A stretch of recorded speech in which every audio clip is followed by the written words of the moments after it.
সকালে ঘুমটা খুব ভালোভাবে দিচ্ছিলাম, কিন্তু এই আরামের ঘুম হারাম করার জন্য আমার আম্মু আমাকে ডাকতে শুরু করলো। গতকাল রাতে খেলা দেখে ঘুমিয়েছি, তাই আর ঘুম থেকে উঠতে ইচ্ছে করছিল না। কিন্তু আম্মুর বকাবকি শুনে ঘুম থেকে উঠতেই হলো। ঘুম ঘুম চোখে আম্মুর দিকে তাকিয়ে বলে উঠি, আম্মু, আজকে আর অফিসে যাব না। অফিসে গিয়ে কি করব বলো? এই যে স্যার আসবে আর আমাকে বলবে ঠিক আছে কাজগুলো এখন করে দাও, ঠিক আছে পরে করলেও চলবে, তোমার উপর আমার বিশ্বাস আছে, তুমি পারবে আবির এগুলো। আর রোজ রোজ শুনি কী আর করব, 2-3 দিন না গেলেও চলবে।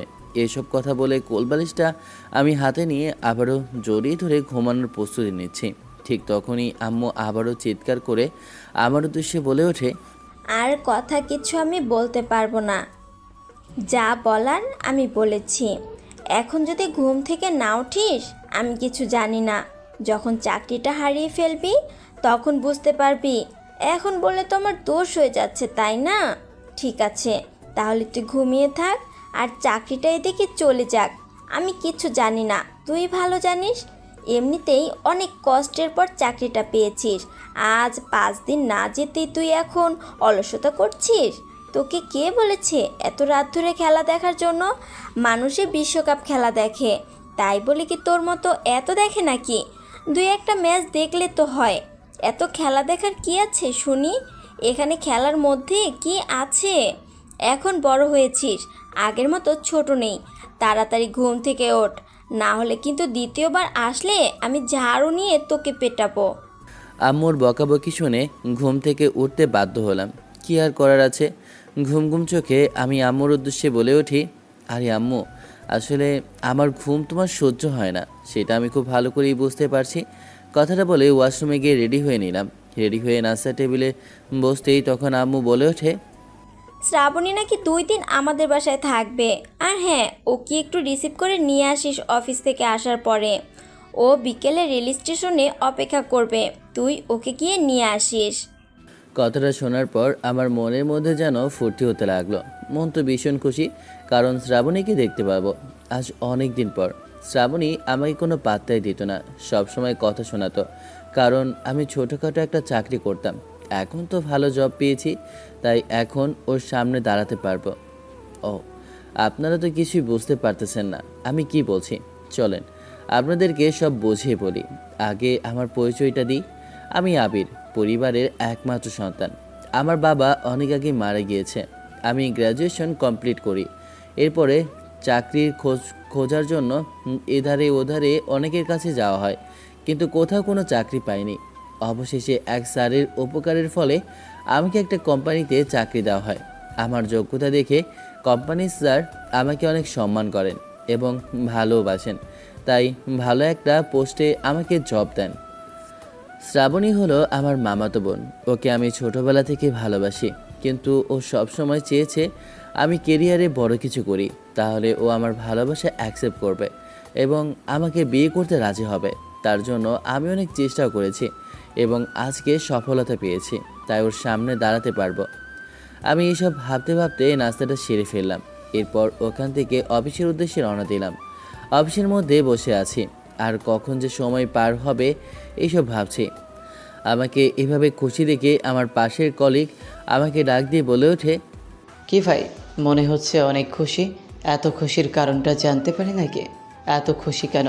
কিছু হয়েছে নাকি যে মনের মধ্যে আপনার এত খুশি উড়ে বেড়াচ্ছে? একটু কি জানতে পারি খুশির এমন কারণটা কি? আর বলবেন না, আমার প্রিয়তমা আজকে আসে, তার জন্য মনটা ভীষণ ভালো আছে। আর আজকে দেখি অফিসের বস আমাদের আসে না, সমস্যা কি? ওনার কিছু হয়েছে নাকি? আর আমাকে দেখছি কোনো কাজও দিল না, তাই তো বসে আছি। আপনারা কোনো কাজ করছেন না নাকি? আমাদের যে প্রজেক্টটা ছিল, প্রজেক্টটার কি হয়েছে? তখন রাহাত ভাই বলে ওঠে, আসলে স্যার তো অসুস্থ, আপনি তো জানেন। উনি গুরুতর অসুস্থর মধ্যে আছেন। আর ওনার মেয়ে লন্ডন থেকে দেশে এসেছে। ওনার মেয়ে সে লন্ডন গিয়েছিল 8 বছর আগে, এরপর 8 বছর পর এসেছে। অনেক কষ্টের পর উনি তার মেয়েকে আনতে পেরেছে। তার মেয়ে তো আসতেই চায় না। এখন মনে হয় এ অফিসের দেখাশোনা করতে পারে, আর আসবে না। স্যার খুব অসুস্থ হয়ে পড়েছে তো আমাদের বস, তার জন্য আপনি কি খবর পাননি? কই, আমি তো কিছুই জানি না। যাই হোক, স্যার সুস্থ থাকলে ভালো। আর ওনার মেয়ে আসুক আর যেই আসুক, তাতে আমার কি? আমি আমার কাজ করব। এইসব কথা বলতে বলতে কখন যে বিকেল হয়ে যায় নিজেও চাই না। বিকেল হওয়ার পর আমার অফিস ছুটি হতেই আমি সোজা রেলওয়ে স্টেশনে গেলাম। কিছুক্ষণ অপেক্ষা করতেই লাগলাম শ্রাবণীর জন্য। কিছুক্ষণ পর ট্রেনটা এসে আমাদের রেলওয়ে স্টেশনের সামনে থামে। তখন রেল স্টেশন থেকে শ্রাবণী নেমে আসে। আমি দৌড়ে শ্রাবণীর কাছে গেলাম, হাসি মুখে ওর হাত থেকে ব্যাগটা নিলাম। তখন শ্রাবণী বলে ওঠে, আবির, তুমি এসেছো? আসলেই তুমি বড্ড বোকা কেন? তুমি হাতে করে একটা ফুল পর্যন্ত নিয়ে আসোনি। এসব কিছু মানুষকে বলতে হয়। আর আমার জন্য গিফট কোথায়? কিছুই তো নিয়ে আসোনি তুমি। তোমার হাতে কিচ্ছু নেই। এসবের মানে কি? আর তুমি আমাকে নাকি ভালোবাসো। আর এটি কি তোমার ভালোবাসার নমুনা নাকি? না মানে শ্রাবণী, আমি অফিস থেকে এসেছিলাম তো, আর অফিস থেকে আসার সময় আমার হাতে টাকা ছিল না, তাই আমি এমনি খালি হাতে চলে এসেছি। কিন্তু সমস্যা নেই, আমি যখন বেতন পাবো তোমাকে কিছু একটা কিনে দেবো, তোমাকে শপিং করে দেবো। সমস্যা নেই, এখন চলো বাসায়। শ্রাবণী আর কিছু বললো না, আমার সাথে বাসায় যেতে লাগলো। বাসায় আসতে শ্রাবণীকে দেখে জড়িয়ে ধরলো। এরপর শ্রাবণী আম্মুকে পায়ে ধরে সালাম করলো। শ্রাবণীকে আম্মু ওর রুম দেখিয়ে দিল। শ্রাবণী তার রুমে গেল। এরপর আম্মু আমার সামনে বসে আমার উদ্দেশ্যে বলে ওঠে, আবির, তুই কেন শ্রাবণীর পেছনে এভাবে ঘুরপাক খাচ্ছিস? আমি জানি না, এতটুকু আমি জানি তুই ওকে ভালোবাসিস, কিন্তু আমার যা মনে হয় তুই ওকে যতই ভালোবাসিস না কেন ও তোকে কখনো ভালোবাসবে না। এমন কথা কেন বলছো মা? ও আমাকে ভালোবাসে আর আমি ওকে ভালোবাসি, আর আমি চাই ওকে বিয়ে করতে। আর তুমি এ বিষয়ে মামার সাথে কথা বলো না কেন? তোমাকে কতবার বলেছি আমি শ্রাবণীকে ভালোবাসি অনেক আগে থেকে, তাহলে তুমি কেন কথা বলছো না? কারণ আমি জানি ও তোকে ভালোবাসে না, কিন্তু তুই কেন ওর পেছনে পড়ে থাকিস এটা আমি বুঝতে পারি না। যাই হোক, তোর যা ভালো মনে হয় তুই তাই কর। তুই যদি ওকে পছন্দ করিস তাহলে তোর মামার সাথে আমি তোর বিয়ের বিষয়ে কথা বলবো। আম্মু কথাটা বলে নিজের রুমে চলে যায়। তখনই দেখলাম শ্রাবণী ওপর থেকে কথাগুলো শুনলো। কেমন যায় না শ্রাবণী রাগীভাবে আমার দিকে তাকিয়ে আছে। ওর রাগের কারণটা আমি বুঝতে পারিনি। আমি উপরে গেলাম ওর কাছে যেতে শ্রাবণী রাগী গলায় আমার উদ্দেশ্যে বলে ওঠে, তোকে আমি কতবার বলেছি বিয়ের বিষয়ে যদি তুই ফুফুর সাথে কথা বলিস তাহলে আগে আমার স্বপ্নগুলো তোকে পূরণ করতে হবে। তুই আমার স্বপ্নগুলো পূরণ করবি, এরপরে আমার বিয়ের কথা বলবি, তার আগে না। তুই জানিস আমার অনেক স্বপ্ন। আগে আমার স্বপ্ন পূরণ করবি, তারপরে আমি প্রেম ভালোবাসা থেকে বিশ্বাস করি। তুই আগে একটা নিজে বাড়ি নে, বাড়ি কর, এরপর একটা গাড়ি কেন। আর আমার জন্য অনেক স্বপ্ন আছে, আমার অনেক চাওয়া আছে, এগুলো পূরণ কর, তাহলে আমি তোকে বিয়ে করব। দেখো শ্রাবণী, ছোটবেলা থেকে তোমাকে আমি ভালোবাসি।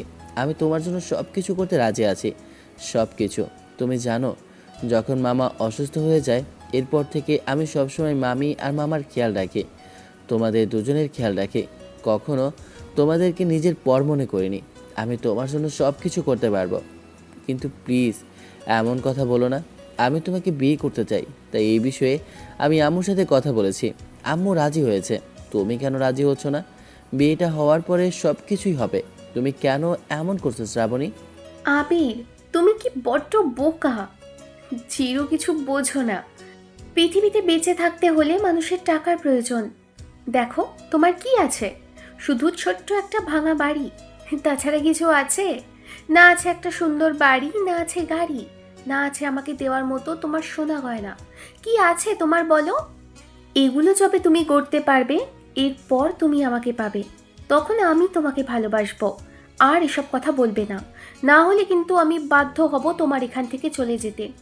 তুমি চাকরি পেয়েছো, তার জন্য আমি অনেক খুশি হয়েছি, তাই তো তোমার সাথে দেখা করতে আমি এই বাড়িতে এসেছি। না হলে কখনোই এটা না হলে আমি এখানে আসতাম না। যদি তুমি আগে সেই ছোট্ট চাকরিটা করতে, তাহলে তোমার সাথে কথাও আমি বলতাম না। তোমার জন্য আমি সব কিছু করতে পারবো, আমি সব কিছু। তোমাকে পেতে আমি নিজের জীবনটাও দিতে পারবো শ্রাবণী। তোমাকে অনেক ভালোবাসি আমি। শ্রাবণী কথাগুলো বলে ওখান থেকে নিজের রুমে চলে যায়। এরপর আমি আমার রুমে যাই। আমি শ্রাবণীর জন্য রান্না করতে লাগলাম। শ্রাবণীর জন্য রান্না করে ওর সামনে নিয়ে গেলাম। শ্রাবণী অনেক মজা করে খাচ্ছে, আমি ওর দিকে তাকিয়ে আছি। তখন শ্রাবণী আমার উদ্দেশ্যে বলে ওঠে, বাহ আবির, তুমি তো অনেক সুন্দর করে খাবার রান্না করতে পারো। বেশ মজা হয়েছে, খাবে নাকি? হাঁ করো, খাইয়ে দিই তোমাকে। শ্রাবণী আমাকে একটু খাইয়ে দিতে যেন স্বাদটা আরও দ্বিগুণ হয়ে যায়। আসলে যে মানুষটার হাতে কিছু খেলে মানুষের যে কোনো খাবার অমৃত মনে হয়, আর এটা বিষ হলেও আমি তার কাছ থেকে খেয়ে নিতাম। আসলে ওকে আমি এতটা ভালোবেসে ফেলেছি যে নিজে চাইতেও এখন নিজেকে অন্ধ মনে হয়। এত পরিমাণ শ্রাবণীকে আমি ভালোবেসেছি। খাওয়া দাওয়া করে আমি আর শ্রাবণী দুজন হাঁটাহাঁটি করার উদ্দেশ্যে রওনা দিই। আমরা দুজন মেলায় যাই। এরপর শ্রাবণীর জন্য কিছু কেনাকাটা করি। ওকে আমি একটা ছুরি কিনে দেই। এরপর কানের দুল দুজন হাঁটাহাঁটি করছি, তখন শ্রাবণী একটা দামি শপিং মলের সামনে দাঁড়িয়ে পড়ে। তখন ও একটা দামি ব্যাগের দিকে তাকিয়ে আছে। আমি ওর কাছে গেলাম, তখন শ্রাবণী আমার উদ্দেশ্যে বলে ওঠে, দেখেছো কি সুন্দর দামি ব্যাগ? দেখেছো কি সুন্দর জামাগুলো? আমার এসব পছন্দ। আমার ইচ্ছে করে সবার মতো আবির এগুলো নেওয়ার জন্য। সবাই দেখো কত দামি দামি ব্যাগ নিয়ে ঘুরছে, কত দামি জামা পোশাক পরেছে। এগুলো তো আমার পরতে ইচ্ছে করে, এগুলো আমি চাই। কিন্তু আমার এই স্বপ্নগুলো, এই শখগুলো তুমি পূরণ করতে পারছো না। তুমি কখনো পূরণ করতে পারবেও না। আমি চাই এগুলো। শ্রাবণী দেখো, আল্লাহ তাআলা মানুষকে যা দিয়েছেন তাতে মানুষকে খুশি থাকতে হয়, তাতে হ্যাপি থাকতে হয়। অল্পতে সন্তুষ্ট থাকাই তো আল্লাহ তাআলার শুকরিয়া। আল্লাহ তোমাকে যা দিয়েছেন তাতেই তুমি শুকরিয়া করো।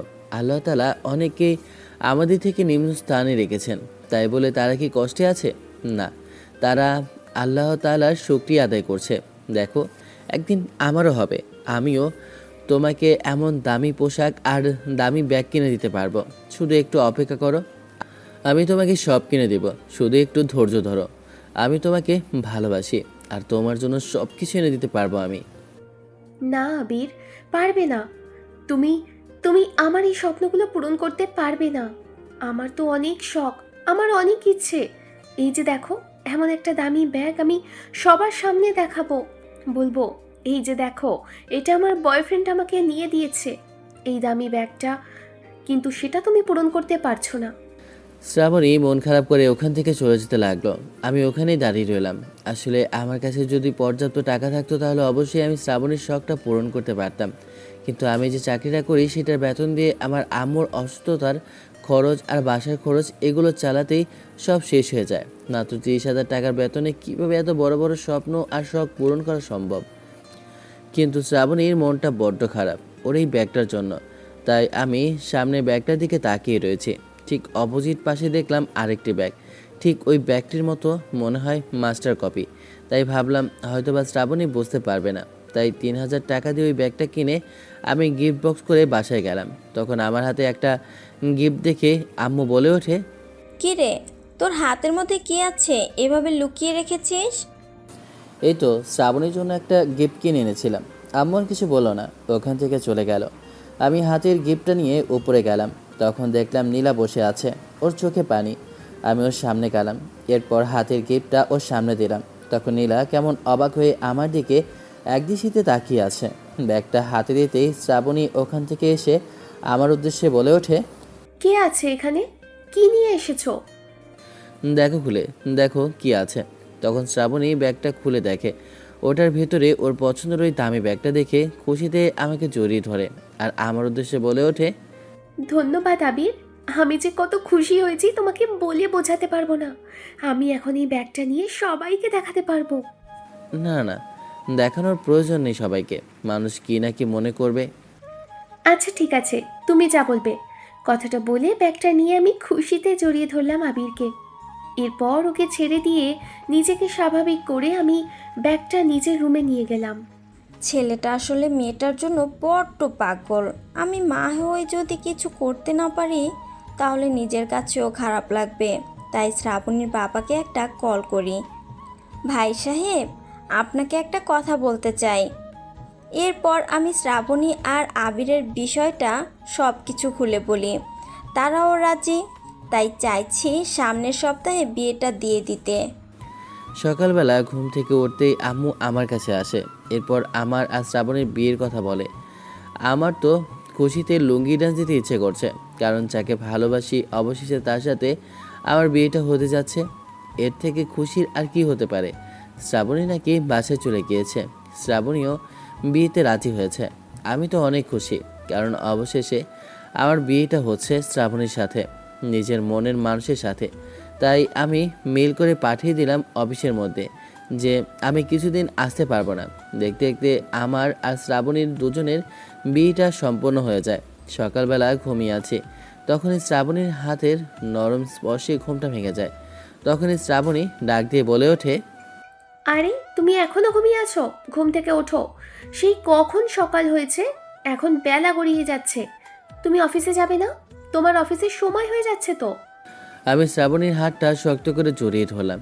এরপর আমি ওর হাতটা আমার বুকের দিকে টান দিলাম। আমার হ্যাক্সকা টানে শ্রাবণী তাল সামলাতে না পেরে আমার বুকে এসে পড়লো। আমি ওকে শক্ত করে জড়িয়ে ধরলাম, কপালে একটা চুমু খেলাম। এরপর ওর উদ্দেশ্যে বললাম, আরে এমন করছে কেন? অফিসে গিয়ে কী করব? ভেবেছিলাম তোমার সাথে একটু রোমান্স করব। তখনই এক ঝটকায় আমাকে ফেলে দিয়ে ও বলে ওঠে, এখন এসবের সময় নেই, যাও অফিসে যাও, তারপর সব কিছু হবে। এখন আগে অফিসে যাও। যদি অফিসে না যাও, কয়দিন পর তো অফিস থেকে তোমাকে বের করে দিবে। আর তোমাকে বলছিলাম কয়দিন ধরে যে আমার জন্য একটা সোনার দুল নিয়ে আসো, কিন্তু তুমি নিয়ে আসার কোনো নামই দেখছি না। আচ্ছা নিয়ে আসবো, সমস্যা নেই। কথাটা বলতেই খুশিতে আমাকে জড়িয়ে ধরল শ্রাবণী। এরপর ও ওখান থেকে নাস্তা বানানোর জন্য নিচে চলে যায়। আমি ভাবছি যে ওর এমন আবদার কি করে পূরণ করব। যে কটা টাকা পাই ওটা তো সংসারে খরচ হয়ে যায়, তাহলে ওর এত বড় আবদারগুলো কি করে পূরণ করব। আমি এইসব ভাবতে ভাবতে রেডি হয়ে নিলাম। এরপর নিচে গেলাম। শ্রাবণী আমাকে সুন্দর করে নাস্তা বানিয়ে সামনে দেয়। আমি নাস্তা খেতে লাগলাম। নাস্তা খেয়ে অফিসের উদ্দেশ্যে রওনা দিলাম। অফিসের ভিতরে প্রবেশ করতে আমাকে দেখে রাহাত ভাই বলে ওঠে, কি ভাই, বিবাহিত জীবন কেমন কাটছে আপনার? একটু বলেন শুনি। আমরা তো ভুলেই গেলাম আপনার কথা। আপনি তো দেখি খোঁজ খবর নাই, সব কিছু হারিয়ে ফেলেছেন। তাহলে অবশেষে আপনার দেখা আমরা পেয়েছি। যাই হোক, আপনাকে তো অবশেষে খুঁজে পেলাম। ও স্যার অনেকবার এসেছে, আপনার কথা জিজ্ঞেস করায় তার সব কিছু বললাম। স্যার খুশি হয়েছে, আর আপনার বিয়েতে হয়তো বা জানতে পারেনি, পরে আমরা সব কিছু জানিয়েছি। যাই হোক, সব কিছু এখানে ঠিকঠাকই আছে। এখন আপনার নিজের কেবিনটা গ্রহণ করুন স্যার। আরে রাহাত ভাই, আপনিও না যা শুরু করেছেন। আচ্ছা নিজের ডেস্কে যাই। এরপর আমি নিজের কেবিনে গেলাম। অনেকগুলো কাজ আমার জমে আছে, তাই মন দিয়ে কাজ করতে লাগলাম। তুমি আমাকে ছেড়ে যেও না, বিশ্বাস করো, তোমাকে অনেক ভালোবাসি। আমি প্লিজ যেও না, যেও না আকাশ, তুমি যেও না আকাশ। হঠাৎ করে পাহাড় থেকে পড়ে যায়, আমি চিৎকার করে ঘুম থেকে উঠি। আবারও সেই স্বপ্নটা। এই স্বপ্নটা কেন বারবার আসে আমার আমি জানি না, কেন ভুলতে পারি না আমি এই স্বপ্নটাকে। এটা ভাবলেই আমার আর রাতের ঘুম আসে না, রাতের ঘুম হারিয়ে যায়। ঘুম থেকে উঠে বসে রইলাম। আমার চিৎকার শুনে আব্বু আমার কাছে আসে। এরপর আমাকে জড়িয়ে ধরে আমার উদ্দেশ্যে বলে ওঠে, কি রে মা, আবার সেই স্বপ্নটা দেখলি? আর কতদিন নিজেকে এভাবে কষ্ট দিবি বল? অতীতটাকে ভুলে যা মা, যা চলে গেছে তার ফিরে আসবে না। নিজেকে একটু সামলা। তোর এই অবস্থা দেখলে যে আমাদের বুকটা ফেটে যায় রে মা। না বাবা, আমি ঠিক আছি, সমস্যা নেই, কিছু হয়নি। আসলে এমনি একটা দুঃস্বপ্ন দেখেছি। তুমি এসব নিয়ে চিন্তা করো না, ওসব কিছু না। তুমি যাও, তোমার শরীর ভালো নেই, তুমি নিজের ঘরে গিয়ে ঘুমিয়ে পড়ো। এমনিতে আজ এত বছর পর দেশে এসেছি, তারপর অফিসে অনেক কাজ, ভাবছি আগামীকালকে অফিসে যাব। তুমি নিজের রুমে যাও, আমি ঘুমিয়ে পড়ছি, কালকে অফিসে যাব। আর হ্যাঁ, আমি অফিসে যাওয়ার সময় কিন্তু তোমার ওষুধগুলো ঠিকঠাক করে দিয়ে যাব। তুমি কিন্তু সময় মতো ওষুধগুলো খেয়ে নেবে। মেয়ের মুখে এত বছর আগে সেই পুরনো ক্ষতের কথা আর দায়িত্বশীলতার কথা শুনে বাবার চোখ দুটো ছলছল করে উঠল। ঠিক আছে মা, তাহলে আমি তো আমার রুমে গেলাম, তুই ঘুমিয়ে পড়। আমি ভাবছি শুধু একটা জিনিস চাই, আমার মেয়েটার জীবনে এমন একজন আসুক যে আমার মেয়েটার সব অতীতটা ভুলিয়ে দিবে আর তাকে আপন করে রাখবে। ও, আমি চাই আমার মেয়েটাকে কেউ ভালোবাসুক, আমার মেয়েটা একজনকে ভালোবাসুক, এটাই আমি চাই। সকালবেলা ঘুম থেকে উঠে ফ্রেশ হয়ে এসে দেখি আব্বু খাবার বানাচ্ছে। আব্বুকে পেছন থেকে জড়িয়ে ধরলাম। তখন আব্বু আমার মাথায় হাত বুলিয়ে দিল। এরপর আমার উদ্দেশ্যে বলল, কি রে মা, এত সকালে উঠে পড়লি যে? আমি ভাবলাম তুই আর একটু ঘুমাবি। নে, ফ্রেশ হয়ে নে, তোর প্রিয় নাস্তা বানাচ্ছি, খেয়ে দে, তারপর অফিসে যাবি, কেমন? আব্বু, তোমাকে বলেছিলাম যে রান্নাঘরে না আসতে, কাজের মহিলারা আছে, ওরা রান্না করবে। শুধু শুধু তুমি এখন কেন আর এই বয়সে রান্নাঘরে আসো বলো তো? আমি তো জানি তুই রান্না করতে পারবি না, আর রান্না তুই জানিসও না। আর কাজের মহিলাদের রান্না কি তুই খাবি নাকি, সেটা আমি ভালো করেই জানি। তাই আমি আমার মেয়ের জন্য নিজের হাতে রান্না করছি। আমার মেয়ে এতদিন পর এসেছে, তাই নিজে রান্না করব না? পুরনো কথাগুলো মনে পড়ে গেল, সে অতীতের কথাগুলো। ছোটবেলায় মা মারা যাওয়ার পর আব্বু আমাকে ছোটবেলা থেকেই মানুষ করেছে। এরপর আমার সাথে একটা ছেলের রিলেশন হয়, এরপর বিয়ে হয়, কিন্তু সেই ছেলেটা একটা দুর্ঘটনায় মারা যায়। আজ প্রায় 7 বছর, কিন্তু ওকে আমি ভুলতে পারিনি। শুধু ওই মুখটা আমার স্বপ্নের মধ্যে ভেসে আসে। জানি না কেন মনে হয় হঠাৎ করে এই শহরের মধ্যে আবারও ফিরে এসেছে আমার চেনা জানা সেই মুখটা, ভালোবাসার মানুষটা। কেন জানি না ওকে আমি ভুলতেই পারি না। সব কথা ভাবতেই দুফোঁটা অশ্রু গড়িয়ে পড়ে চোখের কোণে। আব্বু এটা দেখে ফেললো। তখন আব্বু আমার চোখটা মুছে দিয়ে আমাকে জড়িয়ে ধরে। আমি নিজেকে স্বাভাবিক করে এরপর নাস্তার টেবিলে বসি। খাওয়া দাওয়া শেষ করে আব্বুকে বিদায় জানিয়ে অফিসের উদ্দেশ্যে রওনা দিলাম। অফিসের সামনে এসে পৌঁছালাম। তখনই দেখলাম গেটের সামনে ম্যানেজার অপেক্ষা করছে, হাতের ফুলের তোড়া নিয়ে। আমি ভেতরে প্রবেশ করার আগেই এগুলো আমার হাতে দিল। এরপর ম্যানেজারের উদ্দেশ্যে করে বলে উঠলাম, দেখুন, আমি যেখানে এসেছি এ বিষয়ে কাউকে এখনও বলার প্রয়োজন নেই। আমি দেখি আমাদের অফিসে কে কেমন কাজ করছে। যারা ঠিকঠাক কাজ করছে না, আমি চাই না ওদেরকে রাখতে, আর অযথা মানুষকে আমার রাখার কোনো প্রয়োজন নেই। ঠিক আছে ম্যাডাম, আপনি যে ভালো মনে করবেন। আর স্যার আমাকে আপনার সব বিষয় বলেছে। আপনি কাজের বিষয়ে খুবই স্ট্রং একজন মানুষ, সেটা আমাকে স্যার সব কিছু বলেছে। আর আমাদের অফিসের মধ্যে সবাই মোটামুটি কাজ করে, কেউ এমন না যে অবহেলার মধ্যে আছে। আপনি এসে দেখতে পারবেন, সমস্যা নেই। আপনি ভেতরে আসুন। হয়তোবা আপনার বিষয়ে আমি কাউকে বলিনি। আপনি যেহেতু আমাকে বলেছেন কাউকে না জানাতে, তাই আমি কাউকে কিছুই জানাইনি। আপনি ভেতরে আসলেই বুঝতে পারবেন সব কিছু। ডেস্কে বসে কাজ করছি। ধুর ছাতার মাথা, এখানে দেখতে পাচ্ছি যে ফাইলটা নেই। মেন ফাইলটা এখন খুঁজে পাচ্ছি না। সামনের বক্সে গিয়ে ফাইলটা খুঁজে বের করে আনবো। হঠাৎ করে স্যুটবুট পরা, চোখে সানগ্লাস দেওয়া একটা মেয়ে কোথা থেকে সামনে উঠে পড়ে। তখনই মেয়েটার সাথে ধাক্কা লাগে। মেয়েটার কপালের সাথে আমার কপালে একটা টোকা লাগে। মেয়েটা ঠাস করে পড়ে যায়। আমি মেয়েটার হাতটা ধরে ফেলি। এরপর মেয়েটাকে ওঠাতে গিয়ে মেয়েটা আমার বুকের উপর পড়ে যায়। সবাই আমার দিকে হাঁ করে তাকিয়ে রইল। আমি উঠে মেয়েটার উদ্দেশ্যে রাগী গলায় বলে উঠি, এই যে মেম সাহেব না স্যার, এই যে লাক সাহেব, আপনি এখানে কোথা থেকে এসেছেন? অফিসের মধ্যে এভাবে স্যুটবুট পরে এসেছেন? এখানে তো এর আগে আপনাকে দেখিনি। কাজের সময় শুধু ফালতু লোক কোথা থেকে আসে যায় না। এই যে রাহাত ভাই, আপনি কিছু দেখেন না? কথাটা বলে আমি রেগে ওখান থেকে নিজের ডেস্কে গেলাম। হঠাৎ করেই একটা ছেলের সাথে ধাক্কা লাগে, আমি নিচে পড়ে যাই। তাহলে ছেলেটার গায়ের উপরে আমি। ছেলেটার দিকে তাকাতেই যেন আমার বুকের ভেতরে অন্যরকম একটা অনুভূতি হতে লাগলো। পুরো জ্বরের মতো বয়ে গেল। ওর মুখটা যেন একদম চেনা। এটা আর কেউ না, একদম হুবহু আকাশ। আকাশের চেহারা, আমার সেই পুরনো ভালোবাসার মানুষটা, যাকে আমি ভালোবেসেছিলাম, যাকে হারিয়েছিলাম। একদম কোনো অংশেই, কোনো কিছুতেই আমি ওকে খুঁজে না দেখার কিছুই দেখলাম না। সব দিক থেকেই আকাশকে দেখতে পাচ্ছি।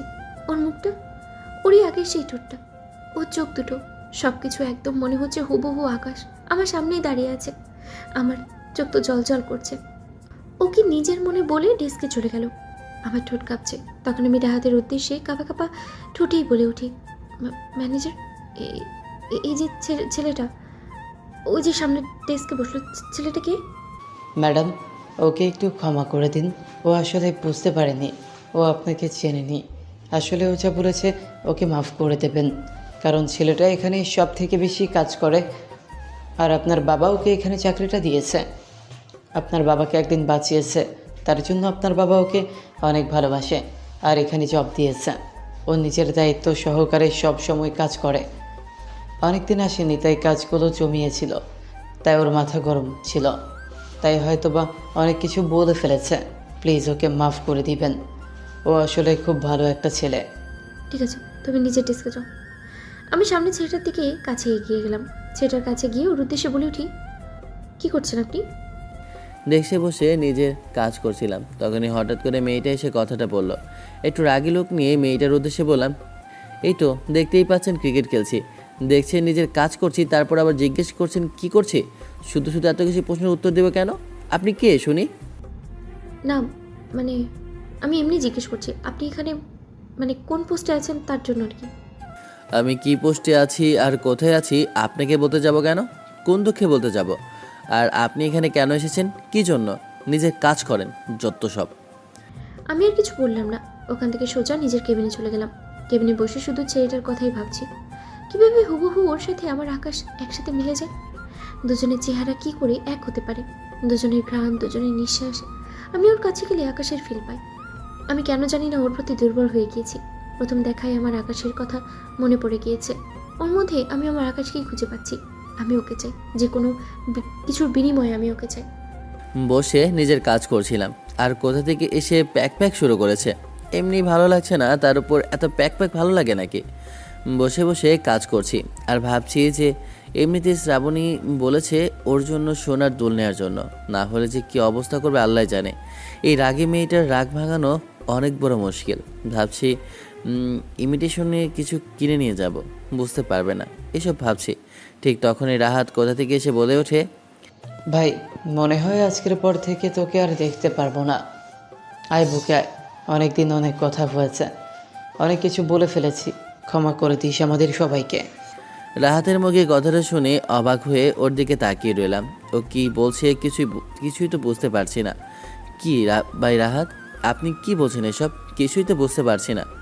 আমার শেষ দিন মানে বুঝলাম না, আর দেখতে পাবেন না আমার আবার কি হবে, আর হয়েছেটা কি সেটাই তো বুঝতে পারছি না। তখন রাহাত ভাই বলে ওঠে, একটু আগে যে মেয়েটার সাথে তুমি কথা বলেছো আর এমন ব্যবহার করেছো, মেয়েটাকে চেনো? তাহলে চেনো না, তাই না? মেয়েটা হচ্ছে আমাদের অফিসের বসের একমাত্র মেয়ে, নীলা চৌধুরী। তার সাথে তুমি এমন ব্যবহার করেছো, তাই ভাবছি চাকরিটা কি থাকবে তোমার, নাকি ও পটল তুলতে যাবে সেটাই ভাবছি। আর আমি তো আকাশ থেকে বললাম, হায় আল্লাহ, কি ভুলটা করেছি, কার সাথে এমন ব্যবহার করেছি। এটা শোনার পর তো বুকটাই এখন কাঁপাকাঁপি শুরু করে দিয়েছে, আর এদিকে সবাই হাসাহাসি করছে। আমি আর কিছু চিন্তা করতে পারলাম না, সোজা ম্যামের কেবিনে গেলাম। ভাবলাম পাটা ধরে ক্ষমা চাইবো নাকি, দেখলাম অন্য পাশ হয়ে দাঁড়িয়ে আছে ম্যাডাম। তখন আমি ওনার কাছে গেলাম, গিয়ে ম্যাডামের উদ্দেশ্যে বললাম, আসলে ওই সময়ের জন্য সরি, আসলে আমি আপনাকে চিনতে পারিনি, প্লিজ আমাকে ক্ষমা করে দিন।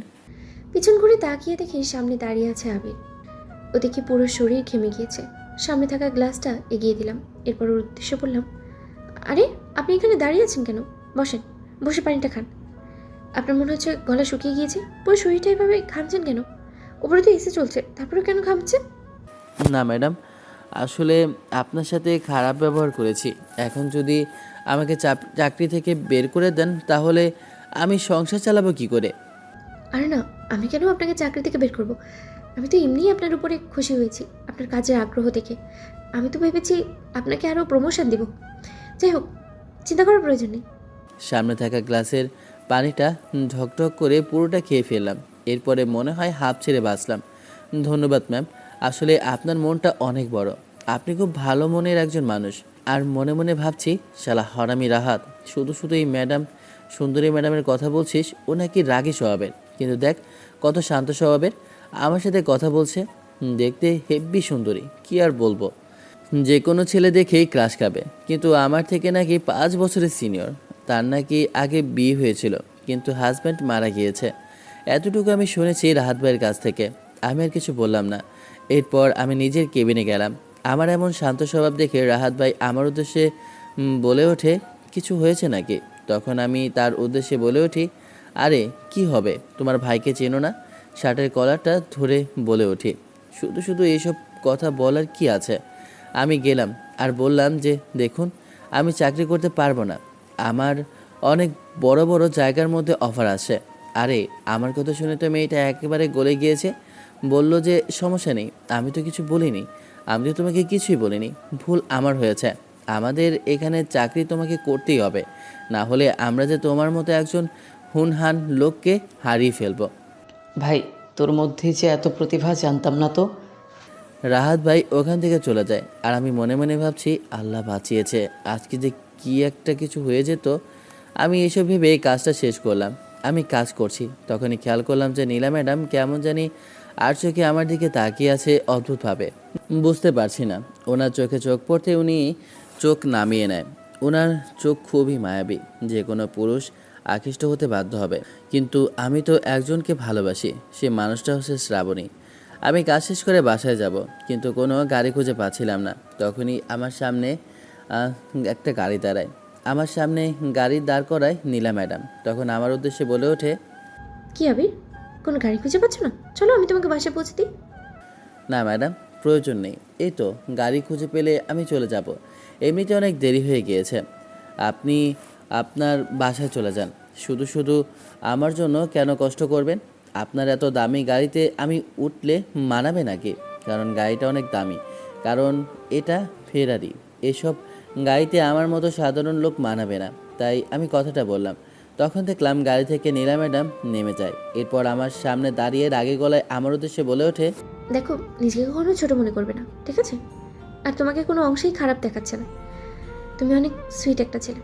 চলো গাড়িতে ওঠো। আর হ্যাঁ, তুমি আমাকে আর ম্যাডাম বলে ডাকবে না, আমাকে নীলা বলে ডাকবে। যদি এরপর থেকে ম্যাডাম বলো তাহলে কিন্তু চাকরি থেকে বের করে দেবো। কথাটা বলেই আমি গাড়িতে উঠে বসলাম। আবির আমার পাশে এসে বসলো। এরপর ওকে ওর বাসায় পৌঁছে দিলাম। আমি ড্রাইভ করতে করতে বারবার শুধু আবিরের দিকেই তাকাচ্ছিলাম। আর আবির মাথা নিচু করে বসে আছে। জানি না কেন বারবার শুধু আকাশের কথাই মনে পড়ছে। আবিরের দিকে তাকালেই আমি যেন দুনিয়ার সব কিছুই ভুলে যাই। আবির যেন আমার একটা প্রশান্তি। নীলা ম্যাডাম বাসার সামনে এসে পৌঁছে যায়। তখন আমি গাড়ি থেকে নেমে নীলা ম্যাডামকে আমার বাসায় আসতে বলি। এরপর নীলা ম্যাডাম আমার বাসায় আসে, কিন্তু আমার বাসা যে খুবই ছোট আর এত ভালোও না। উনি এত বড় লোক আর আমাদের বাসায় এসেছেন। বাসায় ঢুকে আমি শ্রাবণীকে ওনার সাথে পরিচয় করে দিলাম। নীলা ম্যাডাম শ্রাবণীর কথা শুনে কেমন জানি একদম থমকে দাঁড়িয়ে গেল আর অবাক দৃষ্টিতে আমার দিকে তাকিয়ে রইল। তখন দেখলাম নীলা ম্যাডাম কেমন যেন এক অদ্ভুত করুণার চোখে আমার দিকে তাকিয়ে আছে। আমি কিছুই বুঝতে পারছি না। আমার স্ত্রীকে দেখে নীলা ম্যাডাম এমন অবাক হচ্ছে কেন আর এমন রিয়্যাক্ট করছে কেন, বুঝলাম না। তখন শ্রাবণী আর নীলা ম্যাডাম দুজনে কিছুক্ষণ কথা বলল। এরপর নীলা ম্যাডাম ওখান থেকে চলে যায়। আমি ঘরে বসে আছি। কিছুক্ষণ পর শ্রাবণী আমার কাছে আসে। এরপর আমার উদ্দেশ্যে বলে ওঠে, তোমার ম্যাডাম তো অনেক বড় লোক। দেখেছো ওনার জামাগুলো সব ব্র্যান্ডেড। আর দেখেছো ওনার ব্যাগটা, মনে হচ্ছে কত কোটি টাকা দাম হবে। আর সব কিছু দেখেছো কত স্ট্যান্ডার্ড। আমার খুব শখ এমন কিছু নেওয়ার, কিন্তু সে স্বপ্ন আমার কখনো পূরণ হবে না। আচ্ছা যাই হোক, তোমার ম্যাডামকে কিন্তু দেখছি তোমার সাথে খুব ভালো একটা সম্পর্ক। তাহলে তুমি বলছো না কেন তোমার বেতনটা একটু বাড়ানোর জন্য? আসলে উনি খুব ভালো স্বভাবের একজন মানুষ, তাই এমন ব্যবহার করছেন আমার সাথে। তাছাড়া অফিসের সবাই ওনাকে যেমন খিটখিটে আর রাগী ভাবে, উনি মোটেও তেমন নন। ওনার মনটা অনেক বড়। আচ্ছা যাই হোক, ওসব বাদ দাও। এখন বলো আমার সোনার দুল কোথায়? তোমাকে না বলেছি অফিস থেকে আসার সময় নিয়ে আসার জন্য? কালকে আমার বান্ধবীরা আসবে, ওরা দেখতে চাইবে। না মানে আমি কিছু বললাম না, চুপ করে রইলাম। কারণ আমার কাছে তো টাকা নেই যে ওর জন্য সোনার দোল কিনে নিয়ে আসবো। আর ইমিটেশন যে কিনে নিয়ে আসবো, তাও সেই টাকাটাও আমার পকেটে নেই। রাহাত ভাইয়ের কাছ থেকে ধার নেব বলেছিলাম, কিন্তু উনিও এখনও টাকাটা নেননি। আম, দেখলাম এদিকে শ্রাবণী বুঝতে পেরেছে যে আমি ওর জন্য কিছুই আনিনি, তাই ও ভীষণ রাগ করে ওখান থেকে গিয়ে ধরাম করে রুমের দরজাটা লাগিয়ে দিল। আমি দরজার ওপাশ থেকে ওকে অনেক ডাকাডাকি করলাম, কিন্তু ও কোনো কথাই শুনলো না। খাওয়ার টেবিলে যখন বসলাম তখন শুধু আম্মু বসে রইল। আমি আম্মুর উদ্দেশ্যে জিজ্ঞেস করলাম, শ্রাবণী খেয়েছে নাকি আম্মু? আম্মু বলল শ্রাবণী এখনও খায়নি।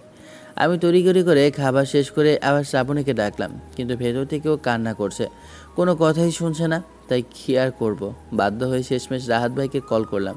উনি ভাগ্যিস কিছু টাকা ধার দিলেন। সেই টাকাটা নিয়ে আমি রাতে দোকানে গিয়ে ইমিটেশনের দুটো দুল, দেখতে একদম খাঁটি সোনার কালার, সেটা কিনে নিয়ে আসলাম। এরপর শ্রাবণীর কাছে গেলাম।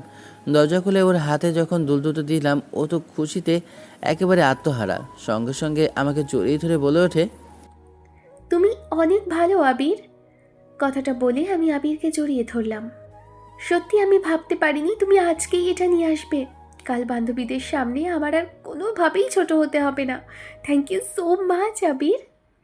আমি শ্রাবণীকে জড়িয়ে ধরে বসে আছি। এরপর ওকে ছেড়ে ওর জন্য খাবার নিয়ে আসি। এরপর নিজের হাতে ওকে খাইয়ে দিতে লাগলাম। শ্রাবণী বাচ্চাদের মতো খেতে লাগলো। খাওয়া দাওয়া শেষ করে আমি আর শ্রাবণী দুজন শুয়ে পড়লাম। শ্রাবণী আমাকে জড়িয়ে ধরে আছে, আমার বুকে শুয়ে আছে। আমি শ্রাবণীকে শক্ত করে জড়িয়ে ধরে আছি। এরপর দুজন ঘুমিয়ে পড়ি। সকালে ঘুম থেকে উঠছি না, তখনই শ্রাবণী সামনে এসে ওর ভিজে চুলগুলো আমার নাকের সামনে নাড়াতে লাগলো। তাই বাধ্য হয়ে ঘুম থেকে উঠে ওর পেছন থেকে ওকে জড়িয়ে ধরলাম। শ্রাবণী আমার নাকটা টেনে ধরলো, এরপর বলে ওঠে, এই যে আর কত ঘুমাবে? অনেক বেলা হয়ে গিয়েছে, কিন্তু জলদি ফ্রেশ হয়ে নাও, অফিসে দেরি হয়ে যাবে তো। পরে আবার তোমাদের ওই খিটখিটে ওই ভালো ম্যাডাম রাগ করবেন। কথাটা বলে শ্রাবণী আমার হাত থেকে নিজেকে ছাড়িয়ে নিয়ে খিলখিল করে হেসে উঠল। আমি রেডি হয়ে অফিসের উদ্দেশ্যে রওনা দিচ্ছি। কিছুক্ষণ পর অফিসে এসে পৌঁছালাম।